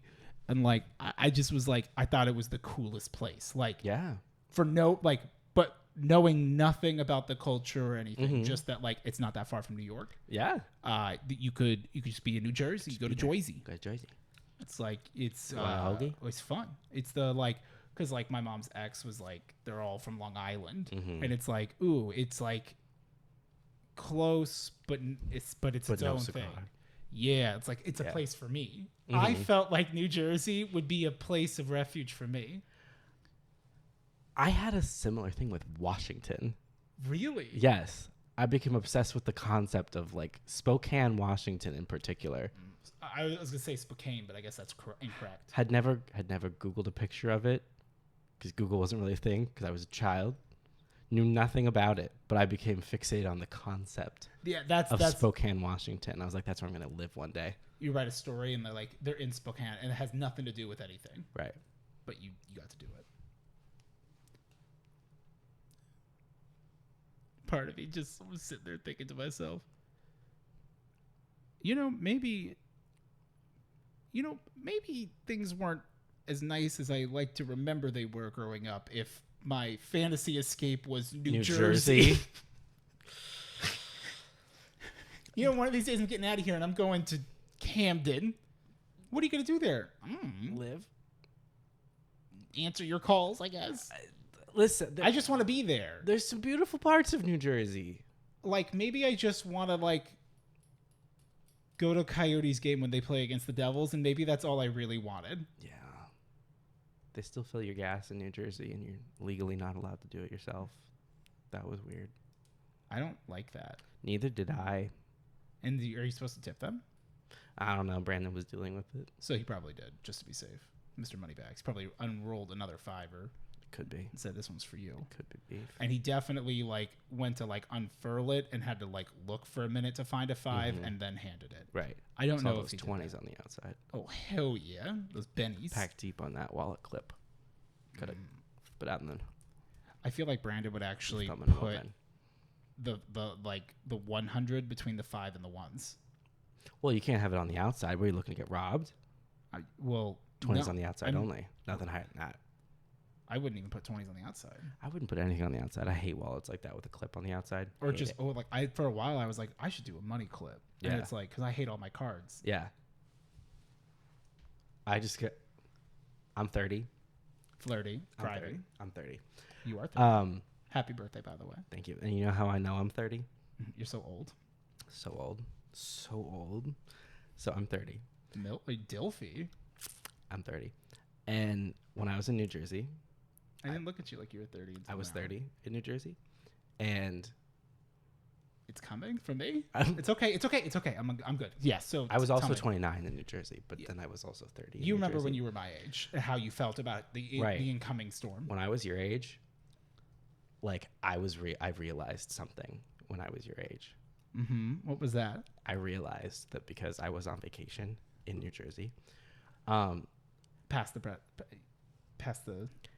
bakery, the produce. I didn't have to carry my keys because I'm on vacation, so I put them in the backpack, zipped it up. But you're always thinking about them. Always thinking about them for the first 2 days. When I was your age, I was thinking about them. Yeah. But I relate to the keys on vacation because it's like, wait, why did I bring all my keys? Yeah. What if I need them? Yes. But like, after I was like 2 days older than you. Did I just unlock my car? Right? From across the country. Anyway. Then I realized, I'm like, don't need keys. Put them in the bag, zipped it up. And then I had a deeper realization. I was like, I don't need wallet. My 30-year-old ass with this phone that has a card case. I'm like, I can just carry one good credit card and my driver's license, and I can be free. I can be untethered. I can be a man with a phone. You know what you also could have done too? Well, I guess you probably want a card if you're like going to places and they're like, do you want to just like open a tab?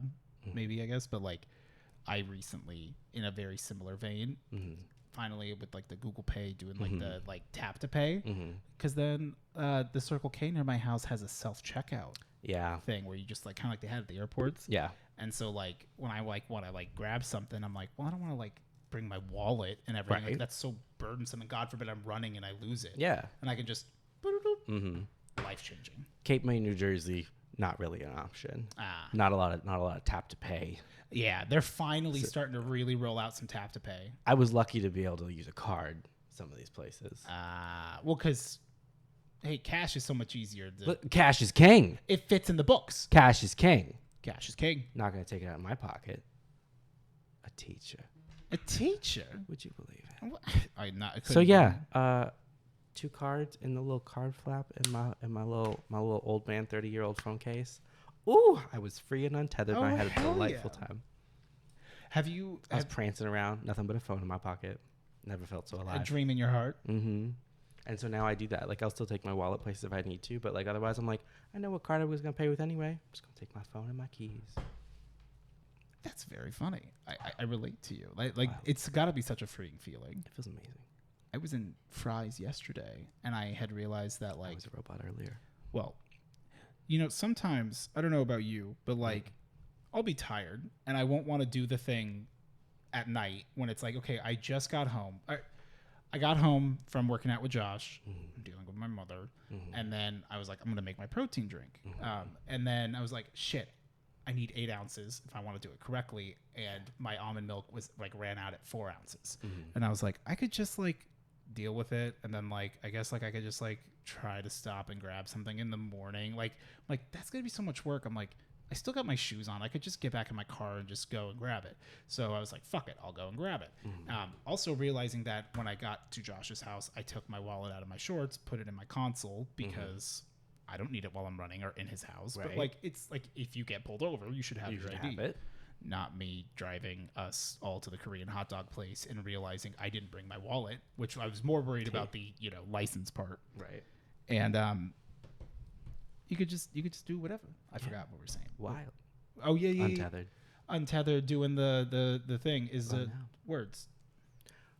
I also caught some New Jersey Pokemon. Oh yeah. That probably are in no way exclusive to New Jersey, but I just didn't have yet. I got Bounsweet, which is around here, but I've been haunted by it because like I keep getting close, but then it won't come to me. It has not spawned a lot. So I finally got a couple Bounsweets. I got the Bouffalon. Oh. With the big and juicies. And then I got Kamala. Oh, yeah, because there was the big sleep event. That's right. I think I got... So, it was a good time. I love that for you. I got some good pumpkin, man. I got my boy... I got a rare shiny Pokemon, at least like in terms of rare for me. Okay, yeah. I did a normal Team Rocket grunt and got a shiny. Nice. Because that's like normal chances, right? So here's Grundy. Oh, hell my yeah. Solomon Grundy. Born in a Mundi. Born in a Mundi. Oh, I have something I need to tell you offline. Did you get the Zygarde yet? Yeah. I don't have like the form change yet, though. No, I don't know how to do all that. You have to use roots. They added roots. Yeah, there's no roots though. Yeah, they're still like in early access. I think they rolled the quest out too early. Yeah, like that's what, because I'm like, there's none near me. Yeah. You have Bouffalon already? Do I have Bouffalon? Because if you don't, I got some extra Bouffalon just in case. Oh, I guess I don't. Is it BOUF? BOU. FFALANT. Yeah, no, I don't think I do. I got some extra Bouffalons. I got some extra Bounce Sweets. I caught a shiny Dratini, which would have been so cool if they didn't already have a Dratini community day. Oh. But like on the boardwalk, I caught a shiny Dratini sitting there That's eating so fish and chips. cool. And I was like, Oh, I'm that's so fucking jelly. sick. But Good for you. I already had one from the community day.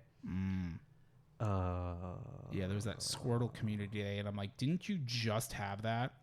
Oh, did you need a Kecleon? Have you gotten one yet? I do have a Kecleon. I actually have multiple Kecleons. Nice. Like Yeah, I have for a that couple same too. reason where it's like, if you have it, then I'm good getting rid of it. Because you're the only other person that like actively plays. Yeah. So that like was near me to trade, Yeah. I think. So yeah. Yeah. I did find like another one just sitting. Did I already show you that one? Yeah, I think you showed me. Okay. I did get Dory. Oh. And I finally got the Young Goose Young Goose. shiny because like I didn't think it was great, but I actually really liked the pink. And Yeah. I'm like, I want that. Get over here. Who are you? Who are you? Mm-hmm. But yeah. Yeah. Oh, I evolved Gambit, my shiny magic carpet. I did that today. That was like the thing I did. Nice. And I think I didn't post on my Discord, so I need to go post my daily. Yeah.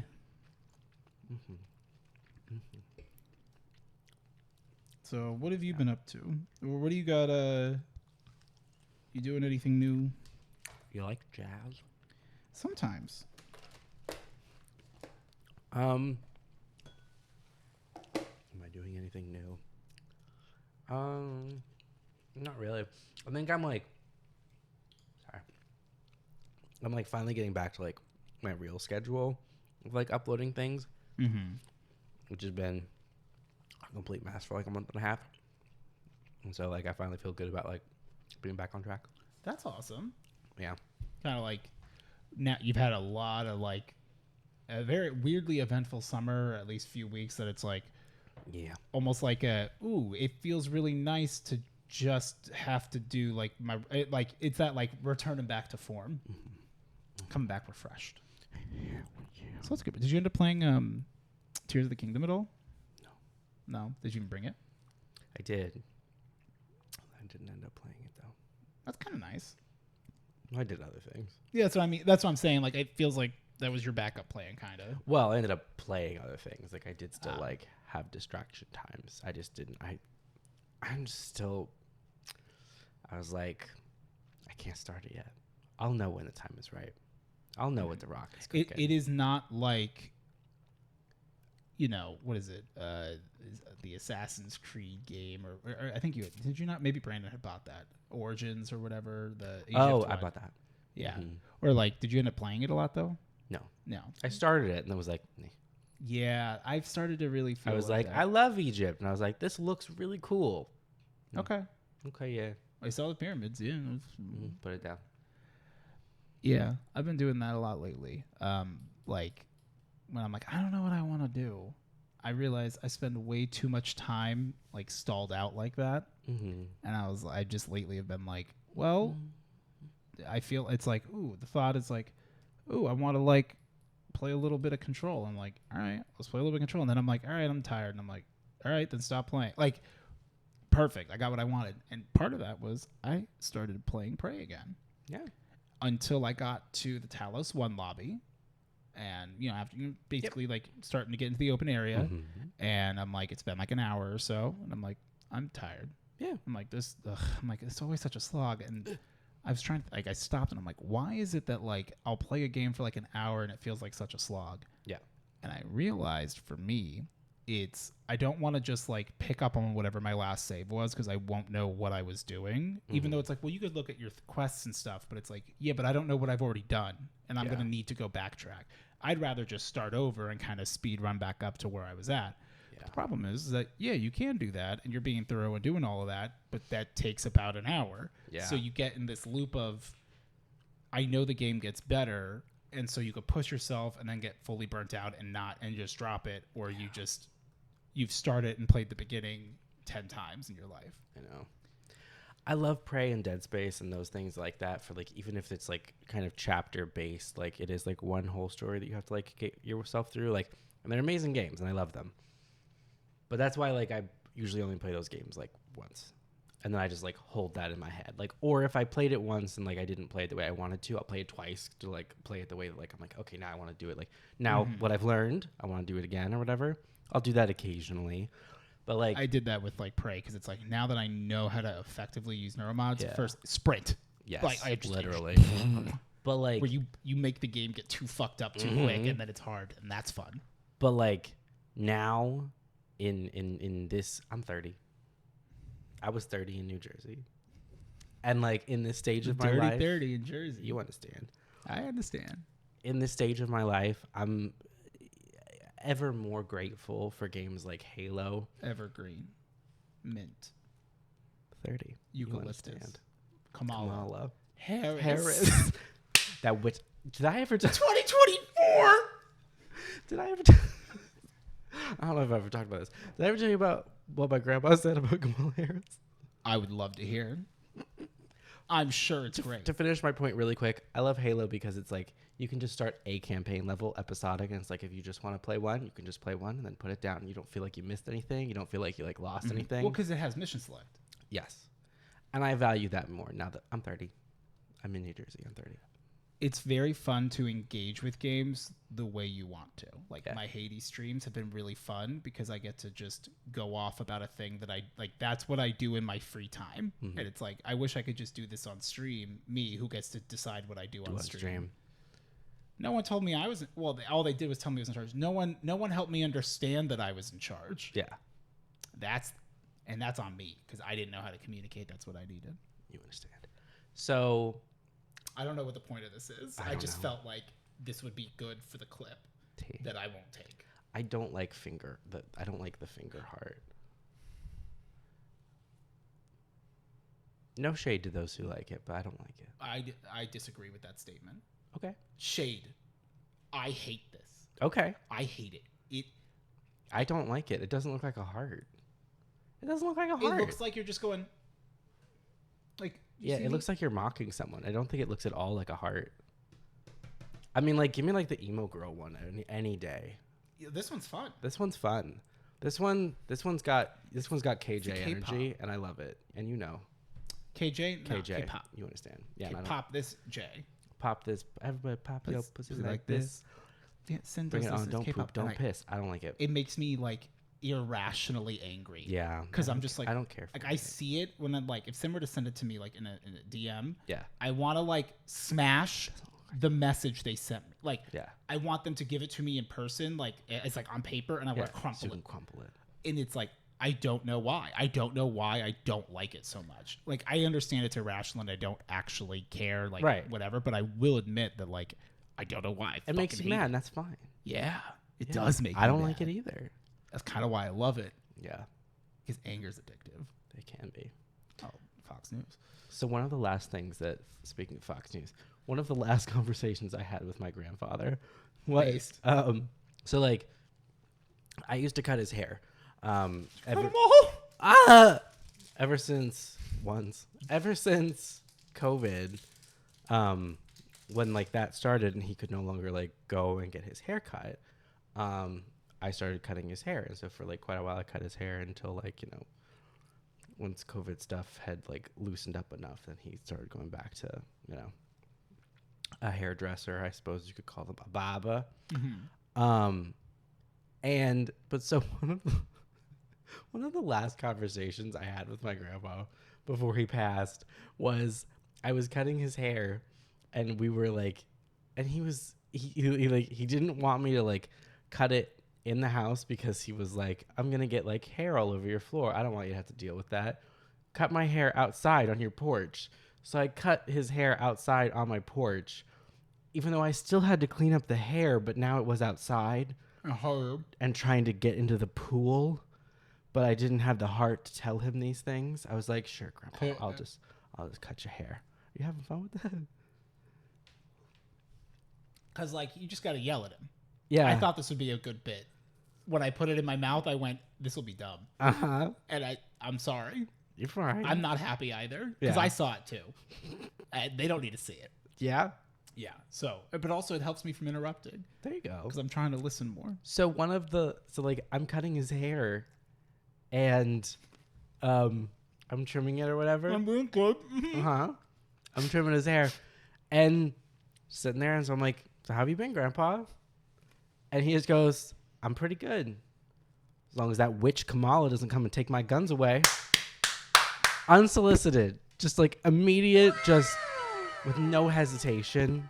No off-topic questions. You understand? No hesitation, no pause, nothing that had like led to that. He just goes, unless that witch Kamala takes my guns away. And I literally just said, okay, Grandpa. And I kept cutting his hair. Okay, pop. And we didn't really say much after that. 'Cause I'm like, okay, Grandpa. And so then, in honor of my grandfather, who was, whatever. Was your vacation a bit of a memorial to your grandfather in a way? No. In Jersey? But when I caught the Kamala. Maybe your grandfather was the one with the potato salad. That was his way of kind of letting you know he's all right. There you go. Have you ever heard the voice of God in a potato salad? Not since the accident. Not since New Jersey. Not since he told me about potato salad. But Quick Vogue run. I don't got time to read the Bible. Quick Vogue. But in what little honor I felt like bestowing upon the memory of my grandfather when I caught that Kamala in New Jersey, I named it that witch. That's good. But yeah, unless that witch comes take my gun.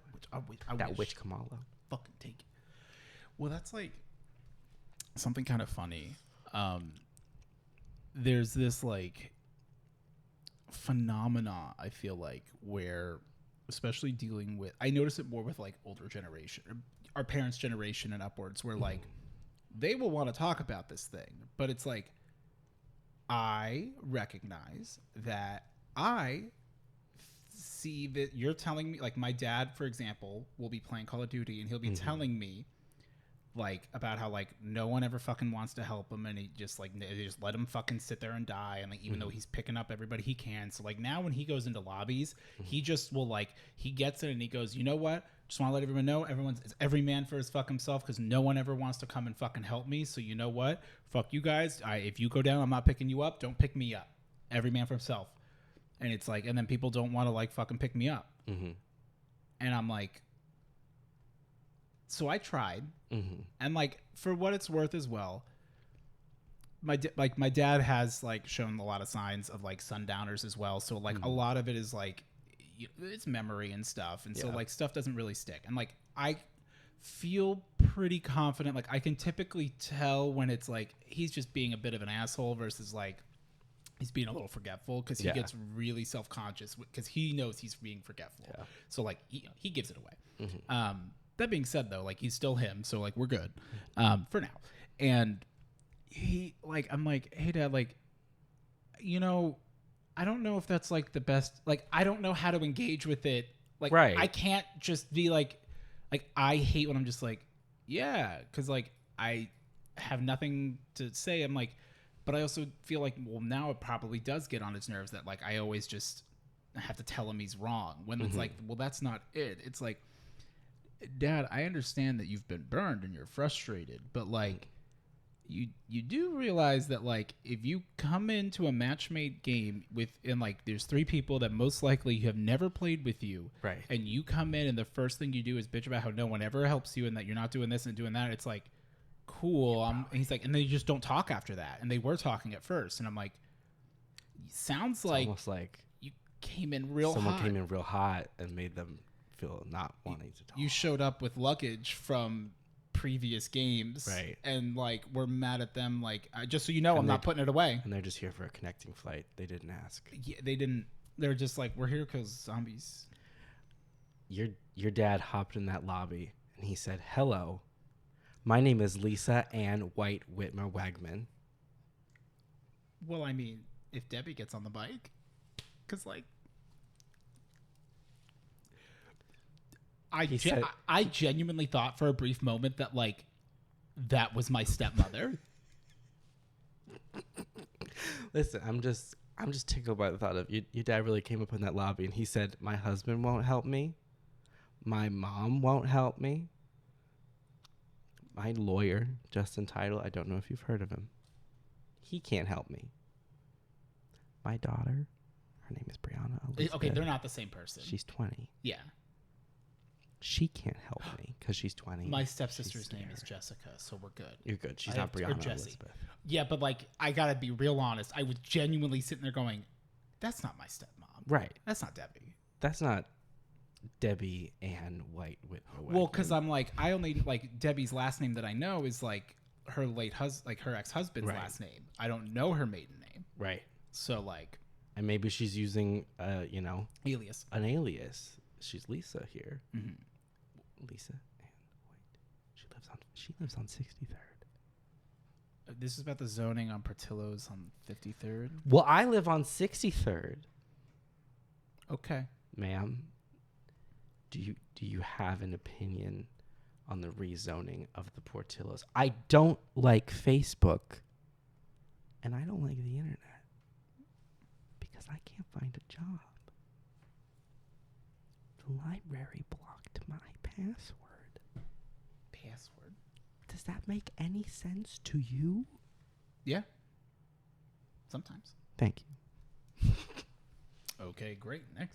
But yeah, he really hops in those lobbies, and he's like, my husband won't help me. You understand. Yes. It's like I almost like want to laugh, but I'm like I don't want him to think I'm laughing at him, and like he won't understand why I think it's funny because it's you and I find a lot of humor in like in a way it's like I love like it's not that I like the like with the like being subversive necessarily. It's just that it's like that's not what someone would normally do. Like, Right. and that's why it's like I just think it's really like the way you said that was really funny. Like I just enjoyed the sound you made. And I know you can't recreate it. I don't know. I'm not laughing at you. I don't think you look stupid for making it. I think that was you do that to me all the time. It's like that was an insane noise. Whatever the fuck I made. I'm sorry. I don't know what came over me. It's like I know what came out of you. I also love any situation where you are told a situation that happened from the perspective of like the person who did the thing, where in any other scenario you would be the innocent bystander, and then you would tell this story later of like, so I was playing Call of Duty and we enter into a match-made lobby, and all of a sudden, unsolicited, we're just talking about other stuff out of nowhere, this guy goes hot on the mic and he just starts talking about how like nobody ever picks me up. We're every man for themselves. Like whose dad is this? Someone come get their dad. He's mad. Right. I love when like you know that in any other scenario you'd be the bystander, but now you're getting the story from the person who did it, and they don't know that it's like they're not reading the room. Yeah, that they were the one that was other people are telling stories about. Which like I did my best to like explain it for him. Like I try really hard to especially with my dad. I've learned I gotta like meet him where he's at a lot of times, and it's like a big secret to problems and fights. It's like hey, this thing happened. Our first instinct tends to be like defensive or whatever. When it's like if you be defensive immediately, you have to understand this person felt like to defend themselves they finally needed to address this thing. You gotta validate that like. It doesn't matter. That's not your intent. You don't have to say that yet. I'm sorry that like, this is the impact, like you're right. Like, wow, this is way, I didn't intend to do it, but like, I can explain if you like want, but like, you have like people just want to feel understood. And my dad just wants people to pick him up. Yeah. And he will be like, you could pick him up 17 times, but that 18th time that you didn't pick him up, he'll remember. He remembers that. And I'm just like, and sometimes, like, with my dad, too, he's very, like, I guess this is a little bit of, like, the Sundowners, to be honest. And, like, my dad also was, like, when we say, like, sopping, wet, drug up, like, right. My dad is not that bad. But, like, my dad would tell you he's that bad because he's had a rough life. And he's done a lot of shit, which is, like, true. Yeah. Done a lot of drugs and shit in the past and, sold drugs. And is not always a great person. But, he also can like own it. So like that's kind of a big thing if you can acknowledge He can't go back and change it. So yeah, like and you're only human. Like I don't know, that's just what you did. I wouldn't do it, but that doesn't mean I judge you for doing it. It's just me. I wouldn't. Why would I do that? It's fascinating that you did. What was that like? I'm like I didn't know you went off script. That's cool as fuck, bro. And like he just sometimes like I try really hard to pick up like when he's fucking around, and he'll be like, "Why do you always take everything so seriously, Steve? Like come on, I'm just joking. Stop." And I'm like, "Okay, Dad, but like sometimes you're a lot like me, where like your delivery is so good and dry that like I genuinely don't know. And sometimes when I push him and I'm like, Dad, come on, like I know you're always fucking around." He goes, "I'm not." I'm like, "What?" And he's like, "I don't joke, Steve. I'm like, he's like, I don't joke. I'm not like a funny, like I don't like do a lot of jokes." And I'm like, "What are you talking about?" And he goes, "I'm being serious, and I don't. Like, I'm not that funny." And I'm like, "Oh, wow, that was a really weird, like, Sundowners moment a little bit." Of just like part of me's like, did in that moment he really think that he's not a funny, like, he just doesn't, like, it's not humorous?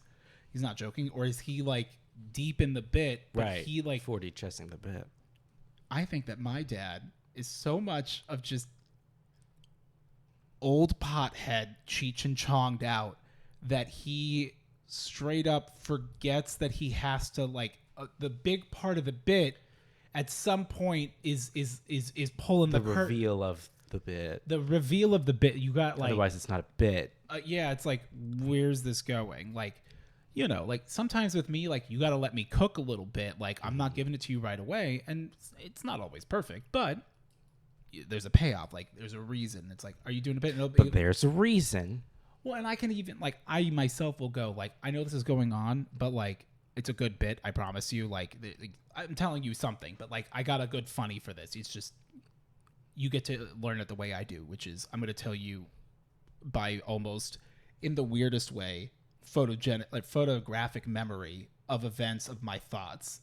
Like, I can't remember things, but I could remember my exact thought process to get to this point. And that's how I'm going to tell you when it's like, you could just tell me the end. And I'm like, but you wouldn't understand why I went to the store to get, and the fact that they did have the drink I wanted, because that's not how I lived it. And I want you to know my experience.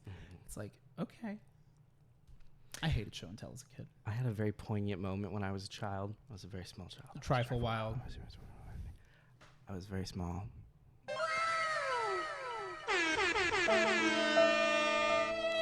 Small 6-pound, Tiny, 8-ounce baby tiny, Eric. So thin. It was tough being valedictorian at high school at 6 pounds and 8 ounces. Exactly. And you looked like an infant. Stunningly beautiful. Well, your head looked like it did now. But on a tiny body.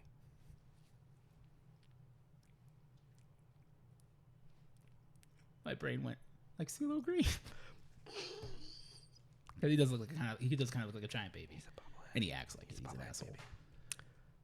I had a very poignant moment when I was a child when I realized I was in the car. My mom was driving me to we were going to the store or something after I had gone to school. You went to the store? I think so. And if you read the jokes on the Laffy Taffy, you don't have to buy those ones. And my mom looked over at me and she said, "How was your day at school?" And I have the distinct memory of like in that moment when because all up until that moment, anytime she asked me that question, I didn't understand why she'd ask me that question. Until this moment. And in this moment, I realized, wait, she didn't live the day that I lived. She didn't, like, that was my experience, not hers. She doesn't know how my day went. Yeah, I think you've told me about this before. Yeah. So keep going. So in order for her to know how my day went, I have to tell her. And she wants to know. That's like, it's almost as if she asked and because that's she why wants she to know. asked. But like when you have like tiny kid brain where like you're still connecting the dots and you're like, I am a person. Mm-hmm. And like you're kind of in that moment where you're like, I am it. It's not like in a lack of empathy way, in like a literal like framing device of like what life is. I have a word for this. I came up with it yesterday actually. I crazy. Mm-hmm. I'm not making this. I did make up this word, but like I did not make up that like the timing. Mm-hmm. It's a bear with me. A self-centeredly awareness. Mm-hmm. Where like it's not being selfish, it's just that they are self-centeredly aware of themselves, as in they are thinking about themselves and how like they interact, but it's like only like that's how everybody is on a base level. Like, we're not all selfish. I use that a lot. Like, we're always thinking about ourselves. It's we are all self-centeredly self-aware. So it's like, it's always from our point of view first, because what other frame of reference are you going to use? It's you. And so you kind of like remember, like, if you think about how every time your interactions, you think about how, like, am I reading your, I don't know, adjusting your balls, like, body language as like a distaste of my opinion. Well, they're so in big. our friendship. I know your big, massive balls, just Enormous so swollen. Cantaloupe. Like, Well, I'm sure. well, I mean, they have to be balancing the enormous size of my cock. Oh yeah. Well, did they ripen? It would in look Jersey? weird if I had tiny little balls, little kiwis next to this like fire hose. If you were hooking up with a guy and he had a Come on. massive hog, the Yeah. biggest hog, and then just and he's just the holding smallest it balls, like a little like a hold of a hamster. like an alligator arm, Yeah, scaly. and then tiny little balls. Flick them. Ooh. Well, what That'll about make them bigger. what about, you know, it's got a little smoky. He's got a And little then Debbie. the biggest fucking nastiest balls you've ever seen. Right. So we got small cash, big prizes. We have seen that. Yeah. Oh, Yeah. it was like mustard. It was really gross. I'm All sorry I bodies are did that. beautiful. Not that one. Yeah, sometimes. I don't eat gummy worms. And I don't like the internet. Because I can't get a job. I understand. The library blocked my password. Did they really? That's unfortunate. Does that make any sense to you? No. Okay. You understand? I understand. Yeah. Okay. So yeah, big balls, Yeah, that was it. I just small balls. Do you ever think about just balls? Not often, actually. In fact, bracingly little. There are very few times where I become very aware of my balls. Yeah. And some of them, I'm like, I understand that it's important to not, you got to make sure that when you're doing work, Yeah. you should check all your boxes. Yeah. But, you could just do a spot check. You could shop at 5 or 6 You don't got to be doing stores. that thing you're doing. And it's like nipples. My nipples are so beyond an afterthought in any given moment, they don't even register until something happens that like encounters the nipple. And then suddenly I'm like, oh, No. not for you. That's me. You ever think about that? Sometimes. I actually, yeah, like in a way, I've always been like very sensitive to touch, and like I'm like, you can touch me whatever, but like if I'm like, hey, stop, like Yeah. it's because it's not I'm being cute. It's I would like for you to stop. Right. It's not a consent problem, to be clear. It's just that people Right. you don't know with a trusted partner. I'm like, I'm like, I would not like where it's like, oh, haha, I'm going to do the thing you don't like, and I'm going Right. to like tweak your nipple or whatever. And I'm like, I would really prefer it if you stopped. Like I said I don't like it, actually. Well, that's like there are things where it's like this particular act is like, a non-issue for me. It's like this does nothing for me, but like that's fine. That's okay. Yeah, I could play with yours. That's just buttons. Right. And that's just Knobs. right. And that's just like, yeah, sure, like whatever. And then there's another territory of events Terry. that is no. That is no. The call is coming from inside the house. The elevator is not reaching the top of the building. It's not happening. Put it away. No. And nipple stuff is that for me. Same. Yeah. Like I don't know. I'm good. Like I don't. Like it's- I don't like this is not pleasant. Brandon destroyed my nipples so much in high school that like half the time, like if you were to like go into like a good twist, like I guess now they've built up resilience because I've had a decade of peace from Right. him, but not for long, because it definitely like there was a while after high school where like you could just do whatever you wanted to him, I wouldn't feel it, or like you couldn't hit a pain threshold because like he did enough. He's a father now. Yeah. He gets what he wants. Crypto ho. And he's 30. Good. Yeah. He deserves 30. When it comes to Brandon, good. Good. I hope he turned 30 early. He did. He never turned 20. I turned 30 at a very young age. He used to be 30 for the family once or twice a week. You understand. Yeah. And then he had to delete the video. You know, I think I wouldn't say if I had 3 genie wishes, can't wish for more wishes. Right. I kind of would want to use one wish to get that video back. It's a great video. Like in terms of like, and it's like you can't wish for like world peace because like, you know, okay, yeah, world peace, we'll make the world. Like now there's peace because there's no humans. Like, ha ha ha, got me, genie. No. It's like, hey, you don't get more, like, you got to do 3 small wishes. I'm a little genie. Yeah. Just a tiny Meanie genie. A tiny little genie. Yeah. So small. Sup, majority. Because it's like a short genie. Genie. Jordy. Okay. All right, you get 2 favors from the Jordy. 1 for each hole. Well, 3 because there's a top hole. Oh, yeah. Oh, yeah. You ever think of how shorts are shaped like a Y, but 3D? I want to know why I can't go to the store and buy a pant. Oh, you want to go to the store and start panting? There are always pairs of pants. What if I want a pant? Is the pant? It's a pant leg. It's a pant leg. Yeah. And so when you're wearing pants, you're wearing a pair of pant legs that have been sewn together. Ah, so what's this section called? That's your pant. This is a pant. Right. This is a pant leg. Yeah. It's bisected. No, the whole thing is a pant leg. It's 2 pant legs. Oh, that's what the middle seam is. Yeah. That's the connection of the 2 pant That legs. makes a lot more sense to now. make a pair of pants. That actually makes a lot of sense. Yeah. I also agree that, like, why can't we buy a pant? What if I want one fetching pant? What if I like, you know, an asymmetric look? I would like a pant. Do you want to know what my dumbass thought at first? What? That a pant was the front half. Oh, okay. Versus the back half because there's like the side seam. Would a pig wear pants like this? Or like yeah, this? Would a hype hog wear pants? Pant like this? What a pant like that? Yeah. Okay, yeah. Okay, yeah. Well, this was a good catch-up video. Wait, but you don't like ketchup. Ha. Oh my God. This episode sponsored by Heinz. Heinz and Payne. And pant. Pant.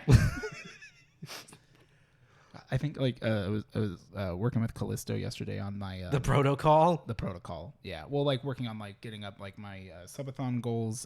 Spoiler alert: I'm doing a big birthday stream weekend subathon thing. A bunch of crazy shit. Come on in. I'll tell you what it's all about once you show up.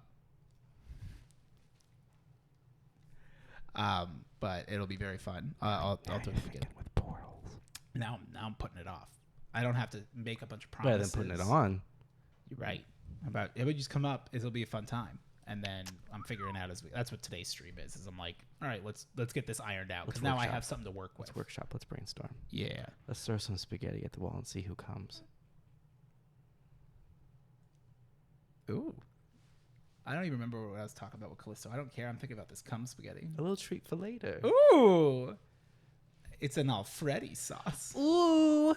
Ooh, Alfredo Fazbear. Ready, Freddy. Are you ready for Toy Freddy? Why isn't there a mod to change Freddy Fazbear's Pizza into an Olive Garden? There could be. There probably is. Fazfredo sauce. When you hear... Or Fazfreddy sauce. When you hear your facsimile... Facsimile? Facsimile, because you're Fazbear family. If you hear you fuzzy wuzzy. Fuzzy wuzzy was a bear. Fuzzy wuzzy had no hair. Fuzzy wuzzy was a very fuzzy wuzzy. Okay, yeah. No, I guess he wasn't. What's heavier, a pound of bricks or a pound of feathers? A pound of this hard, juicy, turgid, purple-headed cock I'm rocking between these juicy thighs. They all weigh a pound? Nah.